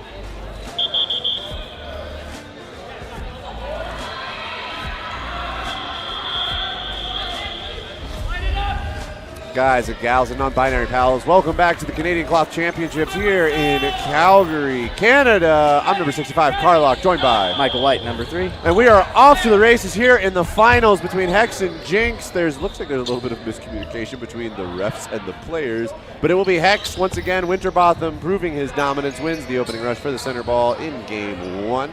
There's going to be a shot out of the middle from Waters. Doesn't find a connection. It's going to be Kelly, Valdez, and Dent to the line. It'll be Valdez out of the middle. Winterbotham and Waters dodging out of the way. Interesting to see Hex starting out this way again. We were commentating their earlier match in the round robin. They're very passive and settled back to their back line so far. Maybe just because they're warming up and they don't feel it's necessary to really push back right now. But Jinx is coming out swinging, so I don't know if I feel comfortable with those players coming all the way up to that front line comfortable. I mean, but it's also one of those things of McKenna between the legs of Valdez. It could also be one of those things, right? Hex wants the opponent team to get comfortable coming to the line, and then they can look for a counter opportunity from either McKenna or from Ketchum. Yeah, it looks like that's what they tried to just do. Yeah, but McKenna is going to get clipped by Kelly, and then it's going to be Winterbotham getting clipped by Danchenko coming all the way across the court for that counter. Exactly. Like, I wonder if Jinx is one of those teams you really have to respect their ability to run you down. Oh, I mean, absolutely. They've got the legs. Waters is going to slot back in to square up against Brandon Kelly. Nice shot from Pyan, though. Will take out Holowatenko. Waters having to step into that right corner role now that McKenna's out. It's a different look that we just saw in the semifinal. No, but he does throw the pump fake, and he does draw some attention. Makes that dodge a little bit easier for Pyan from the shot from Valdez. It's going to be Hex's burden to throw. Big pumps.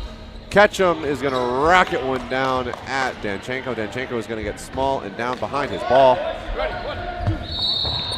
Oh, and Waters with a beautiful block on Kelly. Kelly is going to step to the side as Ketchum launches one cross court. And it will be burden on Hex to throw, or I guess advantage, as that is how it is written in the cloth rule book. Good counter on Pyan there, because he certainly clocked Danchenko on that corner. Yeah, Kelly gets the hit, but the issue is Waters, number 11, does a fantastic job of responding to Kelly and getting the hit. 45 seconds! I will say, though, Jinx looks comfortable. Ooh. Interesting. Karen Nang looking for a catch on Ketchum. Oh, Valdez almost finds Felton. Yeah, good track, leading him in the direction he was moving there. That's tough to do, especially with a shortening throw like that. Armando's a right. Oh, wow. Beautiful placement. Valdez fires a cross shot into Ketchum. There's no response from Waters, but Ketchum does find Karen Dang. And that's the difference I was talking about. I think McKenna, last 5 seconds. Oh boy. 5, 4, gotta make it count. 2, Oh, Waters with the block. Yep. And it will be by players that Hex takes point 1. I like the way that Jinx is looking. Yeah. They are pushing it to time. They're looking good on the back line. The early counters from Kelly and Danchenko to take out McKenna and Winterbotham, I think, were well placed. The cross court into Ketchum, you just can't let Brandon Kelly or Valdez get those cross courts for free.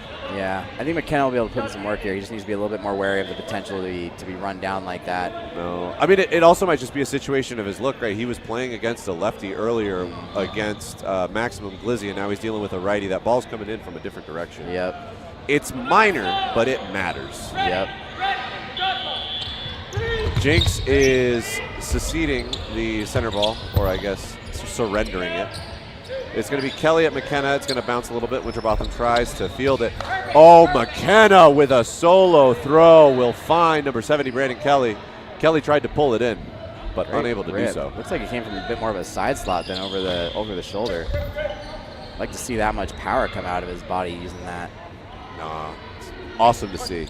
It's tough to read those throws when it comes from a side angle because the release can be anywhere from, outside right all the way across to that left corner. We've seen both from McKenna in these previous matches. Yeah, I mean, it's a similar situation to Pyens, though, right? He kind of pulls back. He can then scan through all the targets on the court and pick the one he wants to hit. Yeah. That is a scary offensive line for Hex. Oh, big movement. Yeah, there's the away game. Hex Taking a lot of risk. Hex is gonna commit 2 into Valdez. Is that? There was physical contact there in the neutral zone. I think if Dustin had seen that, he might have had to card that by technicality. Yes.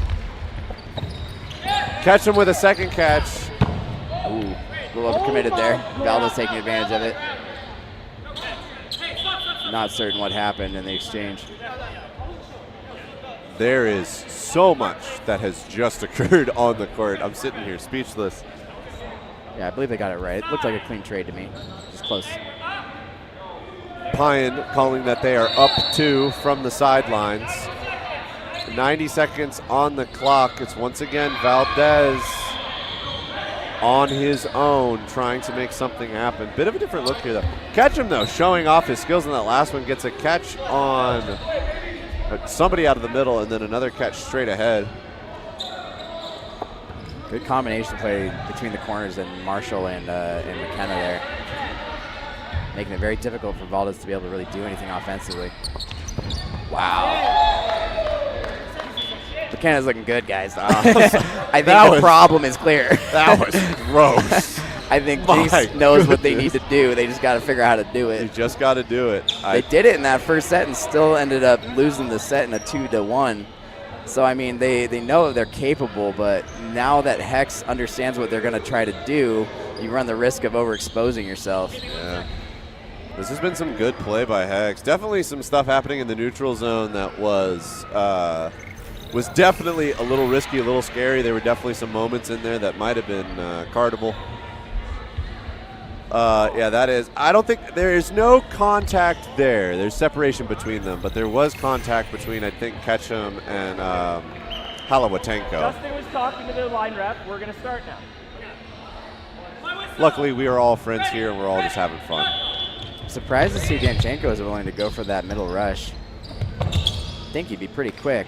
Big hit from Ketchum. I think we were really talking about last game how much McKenna is going to throw one at Danchenko.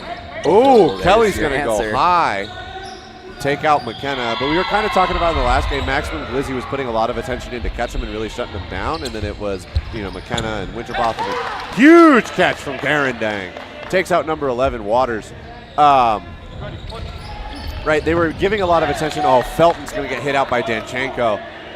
Glizzy was putting a lot of attention into Ketchum, and it opened up opportunities for the rest of the team. In this situation, the team is focusing on everybody else, and Ketchum is having a bit more of an impact. He's being able to be a bit more free. I mean, right there, he gets the cross court. Dent does take the counter, but Ketchum is not as concerned about it as he was with Maximum Glizzy. Absolutely.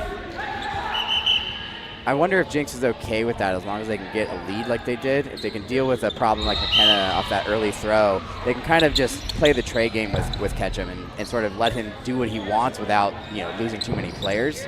But that's a risky game to play. No, it is a risky game to play. Jinx, though, has found themselves in a pretty favorable position. 2v4. Danchenko got a cross court onto Pine. Cross court from Ketchum.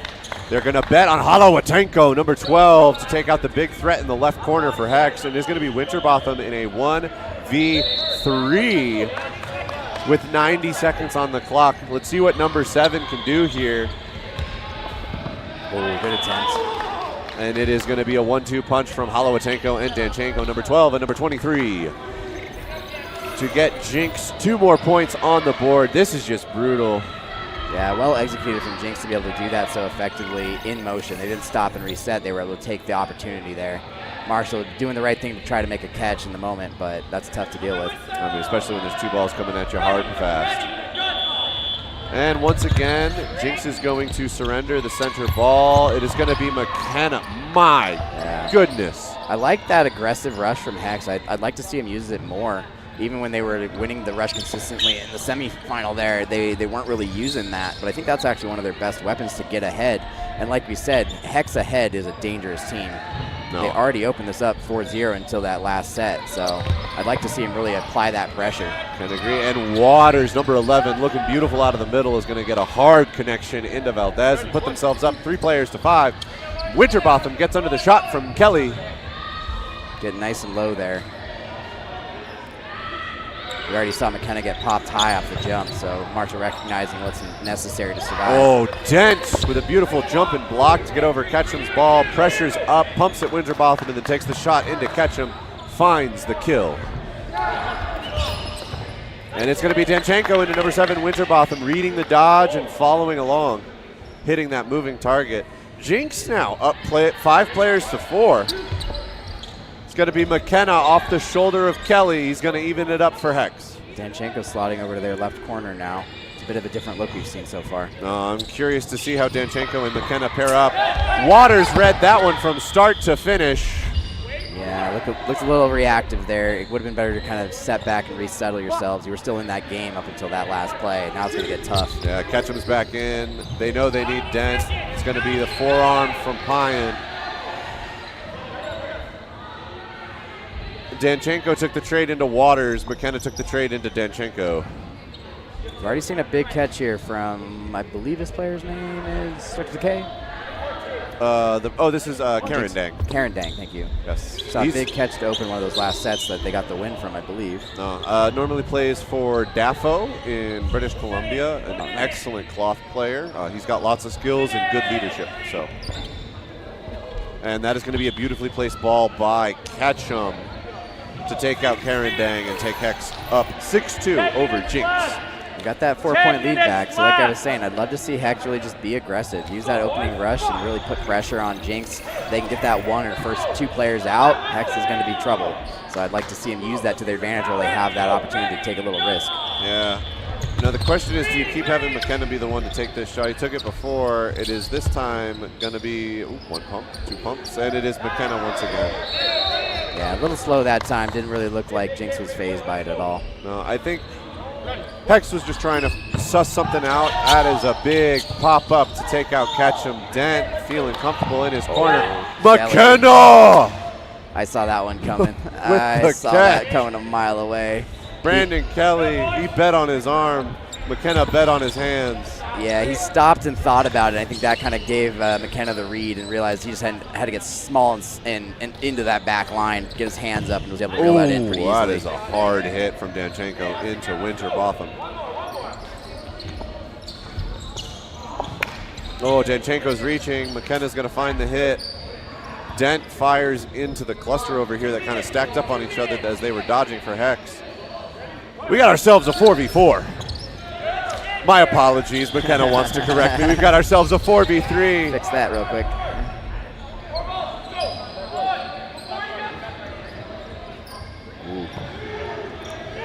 Well-placed balls, not getting Pyan just catchable. making himself a problem. And McKenna again. I read that one. Yeah, it's unfortunate. We've seen the 2 catches thrown by Holowatenko there, and I think he needs to kind of recognize where his arm's at right now. It looks a little tired. 90 seconds. You really need to lean into the teamwork if your team's starting to lose that extra edge. We've seen a lot of solo throws from the Jinx side. Man, Dent is putting in some work. He gets 1, 2, 3 hits in quick succession, finds himself in a 1v2. I mean, maybe arms are getting tired, but I also think like this is just elite cloth dodgeball. If you're standing up there, let's go. Number 11, Patrick Waters closes it out for Hex. But I mean, if you're not going up with your team and it's obvious you're the one that's throwing, every single one of these players trains to square up on a player at 20 feet. Yeah, the ball's coming in hard, but generally it's coming in straight. There are very few people that can put the curve on one of these balls. And so, I mean, if you're alone and a player can kind of tell you're going to throw it, it's going to be catchable. A lot of these hits that we're seeing are either in counter sequences or teams are doing setups where they're drawing attention one way and then another person's firing from another. That is going to be Patrick Waters that finds Kelly. It will be Dent that finds Patrick Waters, and Ketchum will respond, removing the Aussie from the right corner of Jinx. McKenna tries to take off Danchenko's head as he fires into the middle of the Hex lineup. Kelly trying to read McKenna's dodge, fires high and to the left. McKenna having to dance a little bit to get out of the way. He's got great control of his legs after he throws, swinging them left and right, using the court space to his max. 3 and 5, 4, 3. Oh, big pop up. Wow. That is going to be a catch by Felton off of the chest of Danchenko. I don't know who threw that ball, but that ball came out hard. Yeah, that was a lot of exchange going on. Great on Felton to recognize that ball went high and it was able to reel it in. Yeah, that is going to be a nice pickup for Hex. And that is going to be a double into Ketchum for the kill. On the right side, though, it's going to be McKenna that finds Kelly. It's going to be 3 balls into Halawatenko. They're not giving him any opportunities, and that's what I'm talking about. Hex is not opting for solo ball throws. They are opting for multi-balls. They're opting for team pump fakes and team support. I think that really highlights the difference between the way the two teams are playing so far. I think Jinx is fully capable. That's why I'm a little confused. I think that's how they were able to beat this team in the round robin. So I'd be surprised if they don't make an adjustment here after this game. McKenna puts it low and outside. Karen Dang can't pull it in, and Hex is going to go up 10-2 over Jinx with a little under 6 minutes left in the half. Looks like Jinx is going to call a timeout. There's the recognition. But, I mean, you were talking about it, Michael. Jinx has the tools to absolutely take games off of Hex right now. They're just not really using those tools together. It's a bunch of individual talents, but it's not a unified effort. Yeah, they certainly know they're capable. The question is that your best foot forward? I think at times, certainly. Like we saw it from Danchenko early on to take out McKenna in that first set. But is that really what you should be leaning on most of the time? I think that's what they need to recognize here. And Hex, to their credit, makes it very tough to recognize those scenarios. So maintaining that through an entire set and match is going to be the difference, I think, between these two teams. 100%. I also think Jinx is definitely getting an upgraded version of Hex. I think that last match against Maximum Glizzy, Hex saw some of the issues with what their lineup was, and they made adjustments. They realized that it worked really well, and they just kept running with it. Yep. And that is going to be Ketchum this time that takes out Karen Dang. You were talking about they're winning this opening rush. You want to see him use it. Well, there you go. Yep. Get that 1 point lead, now 2. Okay, exchange for Waters. And it's an exchange for Waters. There's a cry from the side of Jinx that it's a double. Refs are going to have a discussion at the center of the court. I mean, Hex is just doing a beautiful job of getting movement out of Jinx and then hitting them after they've committed to a direction. Yep. Especially with right now, I'm just kind of realizing it. Firing out of the middle, Patrick Waters has a similar throw slot to Pyan, but it's from the left side. And then Pyan's from the right side, and they're both firing out of the middle. This was an excellent shot by Dent. Yeah, I think I saw that. Waters. Rewind it back. Oh, off the block. I think it's going to be Waters into ground. Oh, yeah, for sure. Yeah, we saw that. It was a tough angle because we were behind his body. Refs can't see that, only us at home. Oh, did they call? They called Ketchum out. So refs call is going to be Ketchum out. Danchenko once again reading the dodge from Winterbotham. That's a tough one to take. I think that is the second or third headshot that Winterbotham has taken from Danchenko. Yep. And those wear on you. Like those are not fun to take. I would much rather take it in the thigh or in the chest. And so Marshall's credit, though, like the way he postures, he gets so low, he's always a tough out. He may make the adjustment he needs to start reeling those catches in rather than getting clocked in the head. He needs to get his hands to the ball. All I'm going to say is he's probably watching that ball. Yep. That is going to be a triple into Pyan from Jinx. That double earlier really setting up into a good position. Number 31, Pierce McKenna.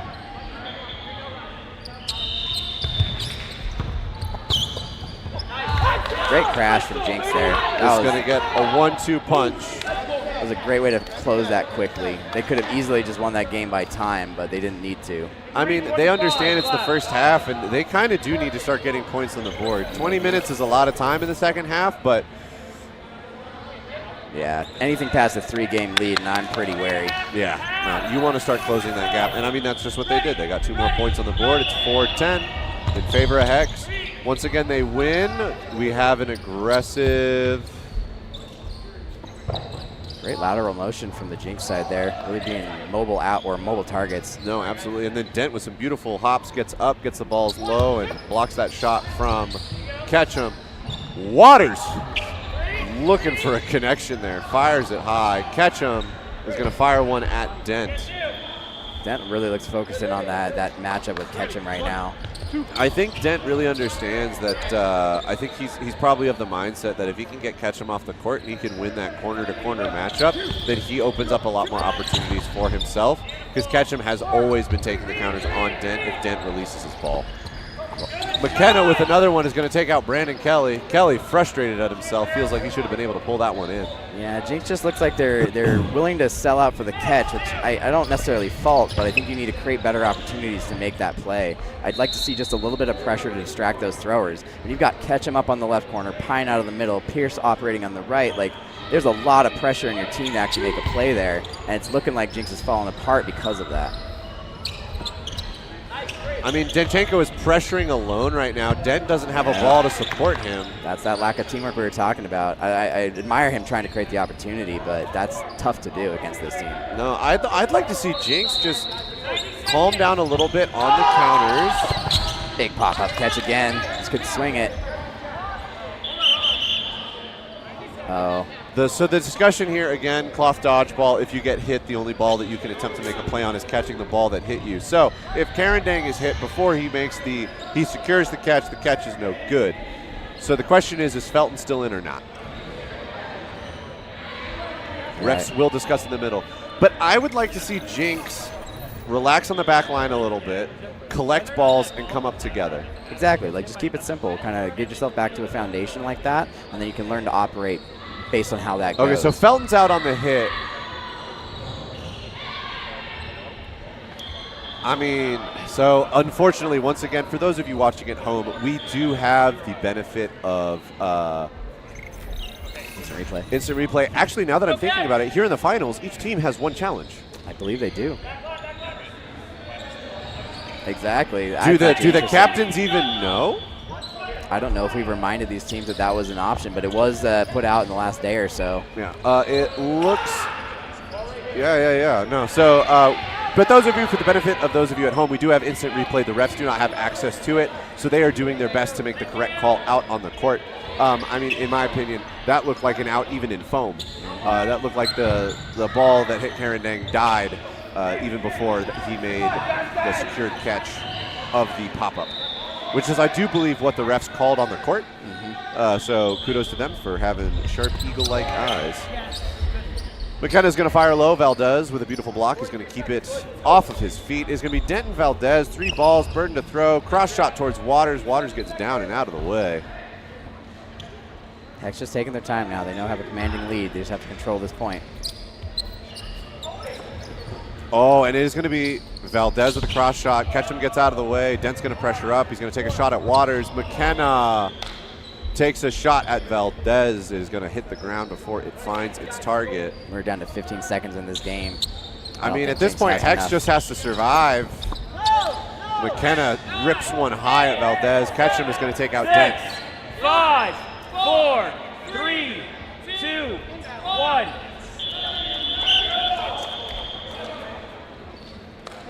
So, ladies and gentlemen, in the welcome packet for this, there was a discussion of challenges being able to be used by teams. Due to the fact that the women's final is currently happening over on Court 2, which, if you are a member or a subscriber of Dodgeball.LIVE, you can go check out that game at the same time. You can get even more amazing dodgeball. But since they do not have instant replay over on Court 2, it would be unfair to the female competitors we have here today and non-binary competitors we have here today. So we are not going to do challenges today. However, tomorrow for the mixed finals, we will be doing challenges for the teams since we do have instant replay available. It's funny. I'm so excited for mixed tomorrow. My body isn't, but I am. I am so excited to commentate mixed tomorrow. It is going to be wonderful sitting here in the booth. Probably have some nice water, maybe a Gatorade, have some Uncrustables. I'm going to get to relax, put my feet up. Oh, man, I have to talk all day. That sounds awful. I'm so... Huh? Yeah, I did. I do have throat lozenges, and I did get a welcome pack as one of the designated commentators for this tournament. I did get a welcome pack that involved throat lozenges. Much appreciated. I didn't know that yet. I didn't open up my my little bag. You gotta go open your box. You gotta go open your box. Dent with a beautiful shot onto Ketchum is gonna take a huge threat out of that side. I mean, Pine obviously slots in. You still have to worry about that. But I think Dent is gonna feel a lot more comfortable now. Oh, well, we're back. McDougal is going to throw it to Waters, and Waters is going to make that catch look easy. Yeah, I wonder if McDougal's quite warmed up yet. He's certainly a weapon with any ball type. Not just goodness, looked Waters. a little too centered. Yeah, no. But Waters then off of that catch with a huge hit into the chest of Danchenko. A lot of movement over here on the left side as Felton and Pine are both throwing and dodging as Dent responds.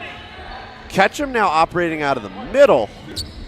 Well, yeah, we saw this shot on adjustment Kelly in the last match they played in the round robin. This is actually what got Hex to come back into that match, was that adjustment between Pine taking the left corner and Ketchum moving more central. It makes Ketchum a bit more exposed, but I think Pine is just as capable, if not more capable, of operating off of that corner. I feel like Ketchum really gets unlocked if he operates out of the middle and he feels like he's supported from his corners. Oh, that is going to be a double. It's going to be Ketchum and Waters, and it's going to be a catch on McKenna. 5, 4. That's what Jinx needed. Felton survives one, survives two, gets hit by the third. Oh, I don't know if that had time. Is the play complete if he's not back on his side of the court? No, the play's fine if he's not back on his side of the court. He just can't make a play on any ball unless a ball hits him. So if Pine's throw was late, then that would have tied it up 2-2. The question is Pine's throw live? If it's not, then it's a tie. Wow, what a recognized play. That was impressive. This is, I mean, and Dent has been doing this all day. I mean, that's a live throw there. That's fair. This right here from Pine. Dent is asking about the clock. We'll see what is put into the scoreboard. It was a tie, so Pine's ball was not released before time expired. So that is going to be a tie. I mean, Hex has got to be happy. I wouldn't say happy. Hex was up a lot of players, and Jinx brought it back. I'll say Jinx is probably happy with a tie. That's a beautiful catch from Waters. Reads it from start to finish. McDougal put a lot of heat on that, and it is Waters who pulls it in. Yeah, Jinx had it from the opening there, taking Ketchum off the court early, but if they can not bring him back in by throwing a catch, I think they have that game. No, I think Jinx has a much better opportunity. What I'm interested to see is Ketchum having Pine and McKenna in the corners. Waters and Ketchum were just eating out of the middle. I'm curious to see if they'll start Ketchum middle or if they'll put him back in the corner. Line up! I think what they did was the right adjustment. I'd like to see him give it at least one more game to see how it goes out. I mean, because he had the shot on Kelly. Kelly blocks it. Kelly responds. He gets the catch on Kelly. Immediately turns, takes the shot into, I think, Halawatenko. Finds the hit. I think he just feels more free, and when Ketchum feels more free, he's going to put in the work. On the side of Jinx, I mean, we saw it. When they were operating together, they were winning. They were getting catches. They were getting hits. I want to see him do more of that. I want to see more of a unified Jinx. I think they can win a lot of points if they provide support to each other. I think Dustin McDougal could be a factor in that. Obviously, he threw that catch in the last one, but he's one of those players that can unify teamwork, and he's certainly, once he gets warmed up, a weapon. It's just a matter of, does he have the patience to not make a mistake here? I think he's got the patience to not make a mistake. I want to make the statement and the shoulder shrug of, I mean, yeah, he threw that catch, but also it's the first game that he's in for this match. So he's probably still getting warm, getting his arm locked in. It was probably a little higher than he wanted it, but I'm sure he'll be finding the toes as he loves to do soon enough. Well, and the team able to make up for it, getting that tie, so it doesn't really hurt you too bad. Pine between the legs of McDougal. Dent is going to be underneath the feet of Pine as he hops over that one. Interesting to see Hex targeting McDougal. They might respect him enough to try to get him out of the way here early. Cross shot from Ketchum into Valdez. So they do put Ketchum back in the corner. Danchenko is going to find Waters off of the shoulder. Even it up 5-5. It's going to be Ketchum at Dent. Dent's going to pressure. Dent's going to find Moses.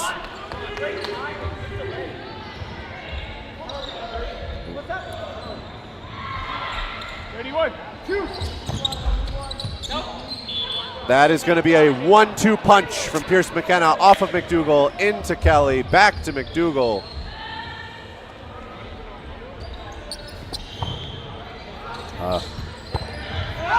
Man. Ketchum feels free, takes the shot on Halowatenko. I believe ball's hit there. If balls collide in air and cloth, they're both still live. That is game. Why would? Oh, and cloth ball, opposing balls are still live? Yes. Interesting. Did not realize that. Yes. I don't think It I've is one of the encountered it rules that I love. It is why I love cloth. It is that if two balls are thrown and they collide in the air, they are both still live and you have to worry about them. So both Pine and Dent are going to be out on that exchange.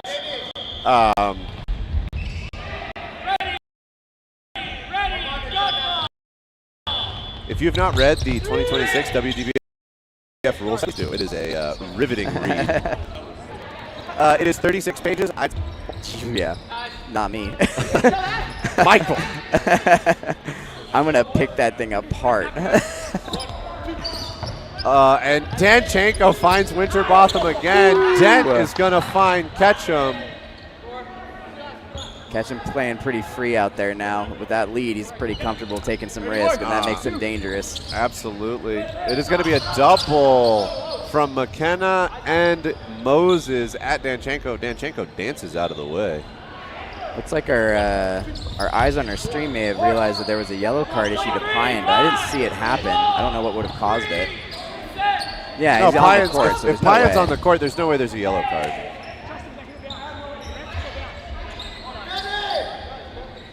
McKenna and Danchenko are going to trade in the middle of the court. I like the way Jinx is looking right now. They're in a 5v3. It is going to be a shot from Kelly onto Waters. But there's a wrong color ball on the court. Get that out of here. Pine shaking that arm off. He looks like he wants to throw. He's itching.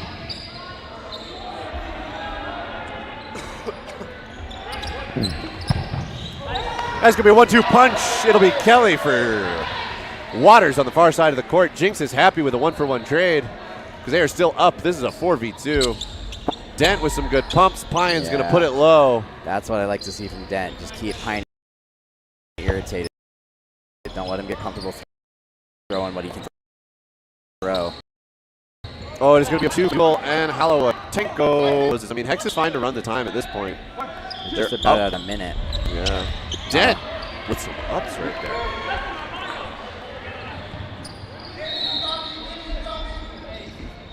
there. Ladies and gentlemen, we do want to highlight number 58. Halliburton has made his way onto the court. Dent with a big block. It is going to be a 1-2. A double from number 7 to number 99. McDougal and Dent takes out Justin Pine.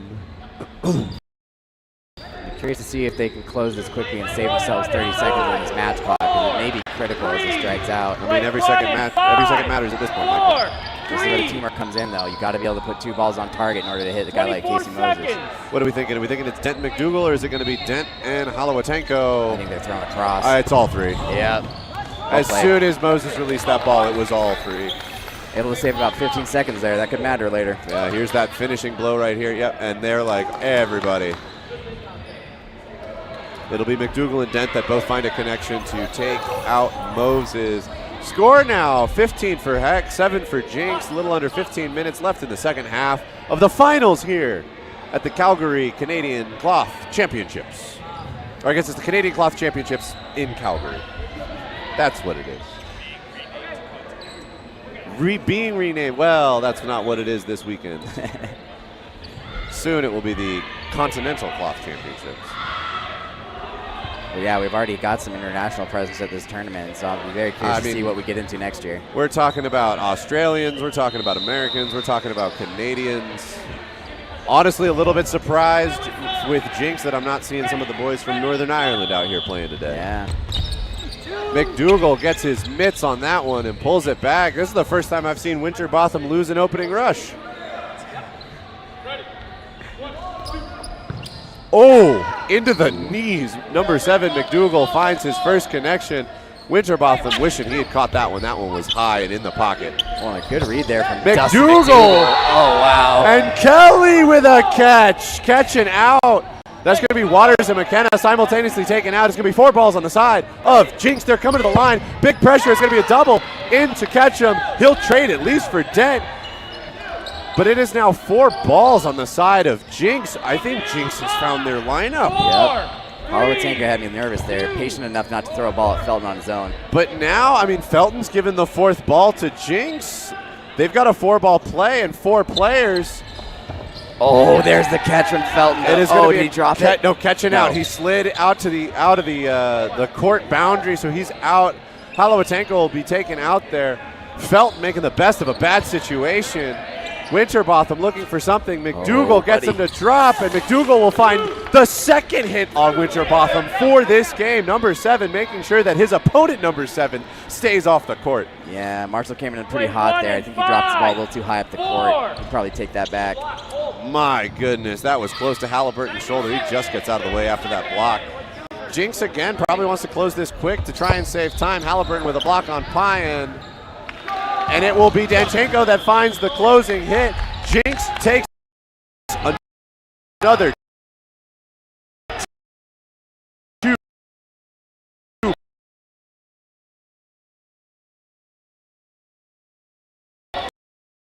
points. It is now 15-9.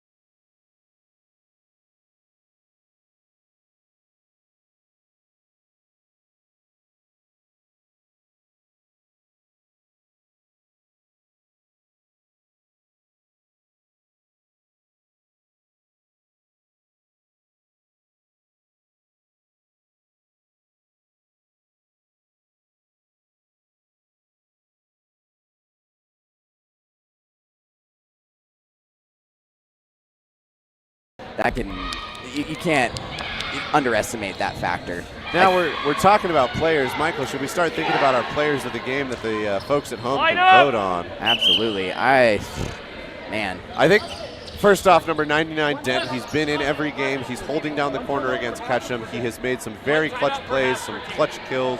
He got the tie that I feel really brought the momentum into Jinx's favor. I agree. With the suicide, or I guess the eagle, onto Felton.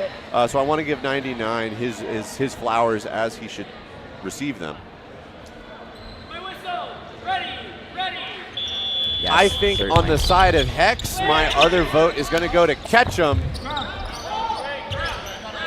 He's been having a much bigger impact this game than last game. Not to say that he did not have an impact against Maximum Glizzy, but I feel like Jinx is giving him a little bit more room, and he's really running with it.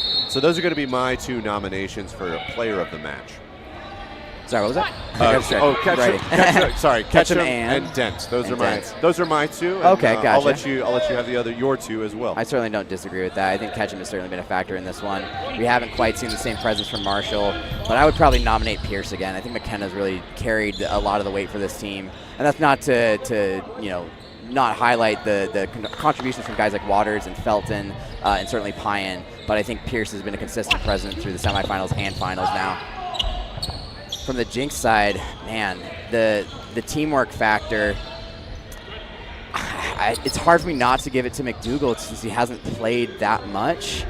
But what he has played has been so impactful. It's critical. It's necessary. I don't think they'd be in the spot they are right now without McDougal coming into the game. So I think that's my nomination.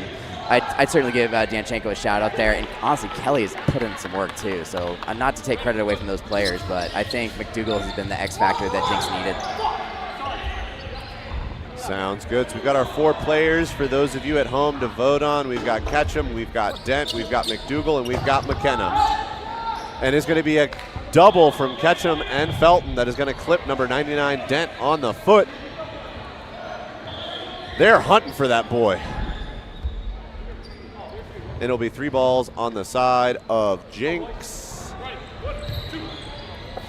Oh, a double from Halawatenko, number 12. Marshall had the awareness to actually react to that. He just didn't have it close enough to be able to reel in the catch. Danchenko getting under that ball from Ketchum. Yeah, now I got my eyes on Danchenko. He's the type to really step it up when things matter. I've seen him close some very aggressive finals in Canada, coming up to clubs last year. This is where he thrives. 1, 2. And that is going to be a big block from Kelly after a shot from Felton. And it's going to be Ketchum, Pyan, and McKenna. It will be Pyan that gets clipped by Kelly. McKenna doesn't respond. A little bit of a look from Pyan towards McKenna as Kelly happy to remove that threat from the court. McDougal there reeling Danchenko back, realizing he is looking for it. Danchenko, I think he would have called himself back there. He recognizes he can't risk too much here. He needs to stay on the court. But I mean, like, look, McDougal and Danchenko press up. Them working together takes out Ketchum. Danchenko then gets the ball back from the hit that McDougal had. McKenna took the shot on McDougal, but Danchenko was fully open to cross court into McKenna. It was a beautiful sequence of play. And because of that, based on time, Jinx takes another 2 points, even after the Hex timeout. Yeah, and that's why that patience matters. The fact that McDougal was communicating it, Danchenko recognized it. That gives you an opportunity to close that game under controlled terms. If Danchenko takes a risk there, this could be the other story, right? I absolutely agree. But it is only a 2-game match. It's a 4-point. Jinx has got to win 2 games. Yep.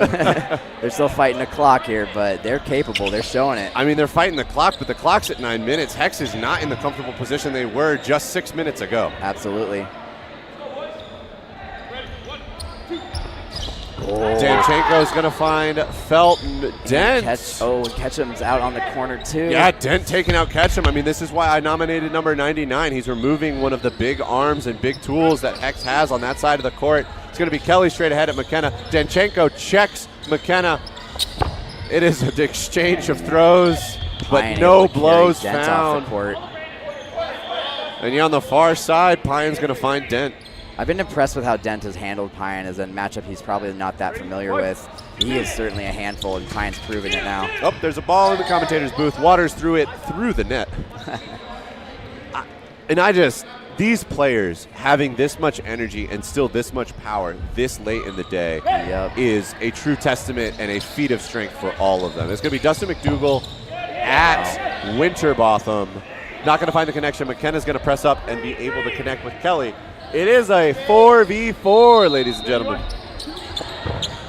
That is going to be a big throw from Pyan, blocked by Danchenko.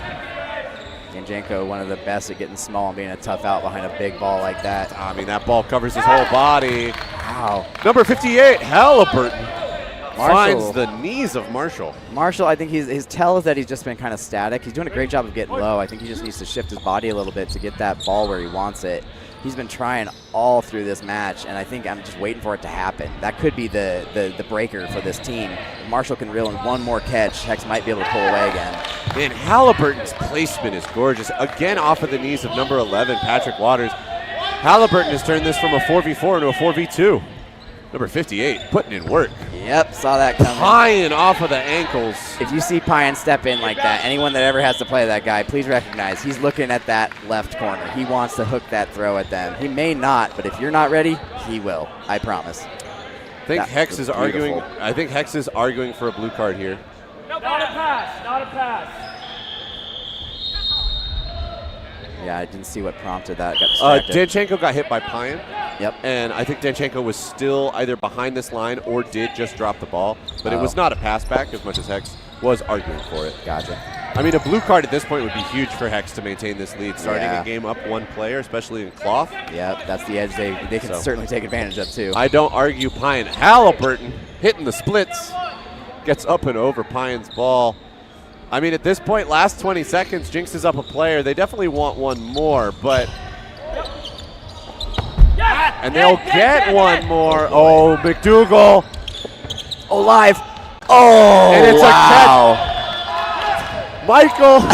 Michael, do you have premonition?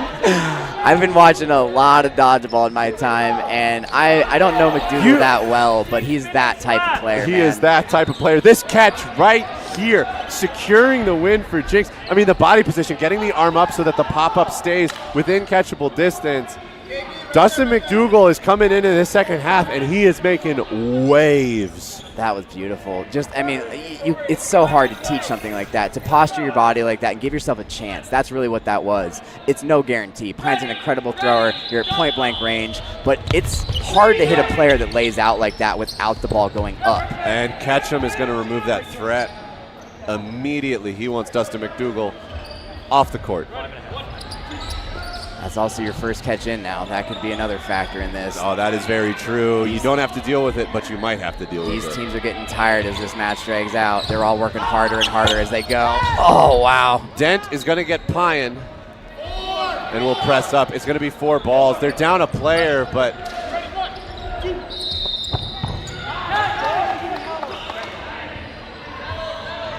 Oh, man. Catch. That play worked out well for Hex. I think the pre-counter from Waters found Halawatenko.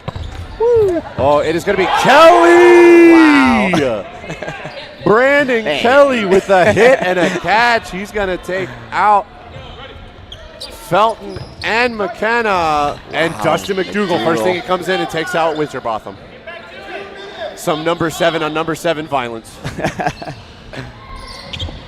Oh, wow. Pine responding. Beautiful placement by Pine to put it on the feet of McDougal. I think he learned his lesson after that last one. Kelly feeling hot off that catch. Narrowly misses Waters on that corner. Dent has been doing great work through this match, though. I don't know what to expect next. That's what I love about Cloth. We don't know what's going to happen. It's Pine finds the feet of Kelly. Oh, boy. That was an extension. Dent now finds himself in a 1v3. Opting to slot away from Ketchum on the opposite corner. Still got Waters and Pyan thrown at him. And it will be Pyan that finds the connection. Dent dodges the first 2, but it is Pyan reading where he is going to land. Wow, we have just enough time. If Jinx can get this next game before the final 90, they could still tie this up. If they play exceptionally fast, they might even be able to win it before time expires, but I'd be shocked by that. And you know what has happened? Jinx has called a timeout to stop the game clock. Yep. I love this. So Jinx is calling their timeout to stop the game clock. They understand this next point is crucial. They win this, they put themselves in striking distance to tie it up and send us into overtime. Hex, on the other side, understands it is equally as crucial. If they can take this, then they essentially secure their victory here in Calgary. Yep, this is the peak of the pressure in a 40-minute match. I'm very curious to see if Hex makes any sort of adjustments or if they just keep doing what they've been doing. It's a battle right now, so I'd be wary of doing one or the other. Yeah, if I'm in Hex's position, I'm not making any changes. I'm keeping Ketchum in left. I'm keeping McKenna in right. I'm handing that ball to Waters to fire out of the middle. Either Waters or Pyan. I'm counting on Felton and Winterbotham to make catches and stay alive, keep bodies on the court. Yep, if I'm on the side of Jinx,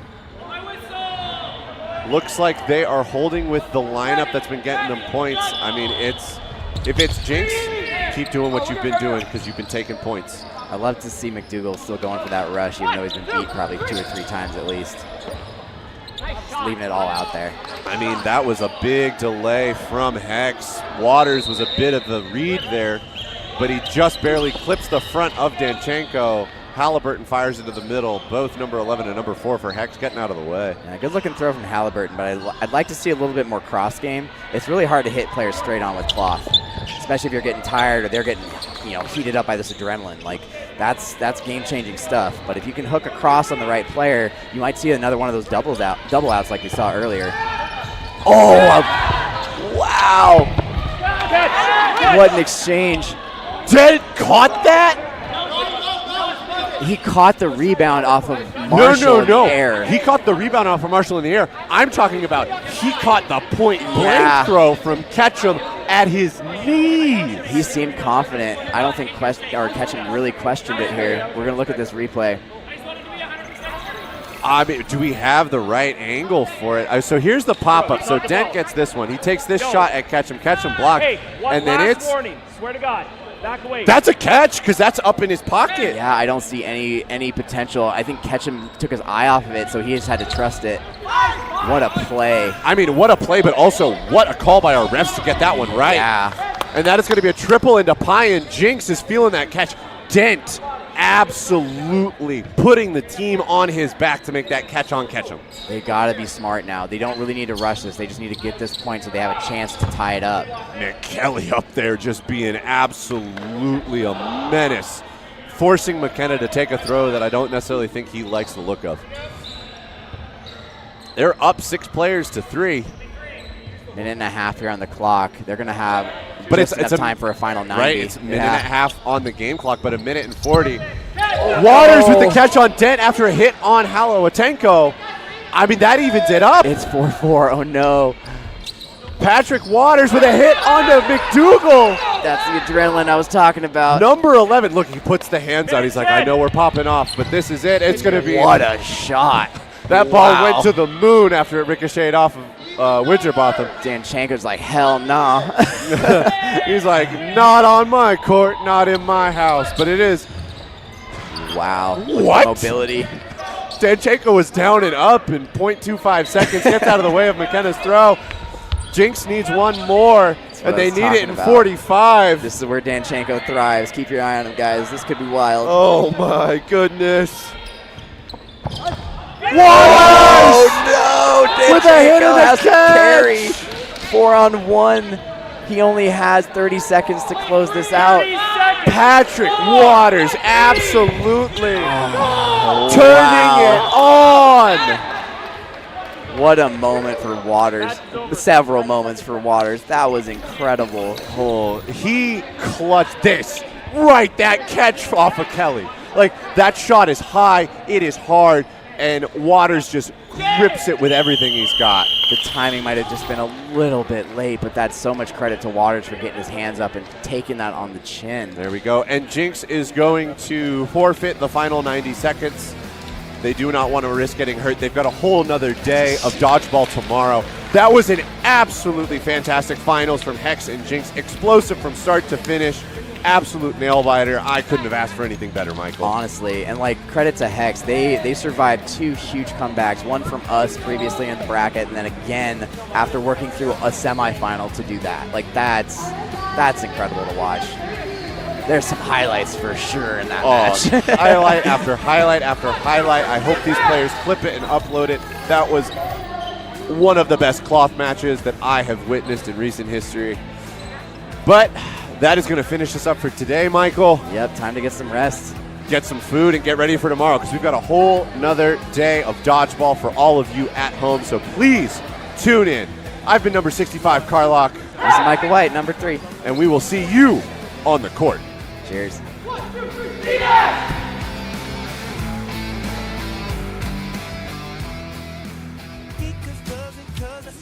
Wipe it down once, now you're good to go. Walk shoes, grip your gloves, come back. Club still new, no prime, no flag. Sneakers, gloves, and clubs. Once we hit air springs and grip, like the gimmick. Check it out today. Just me, you'll be thankful for what I had to say.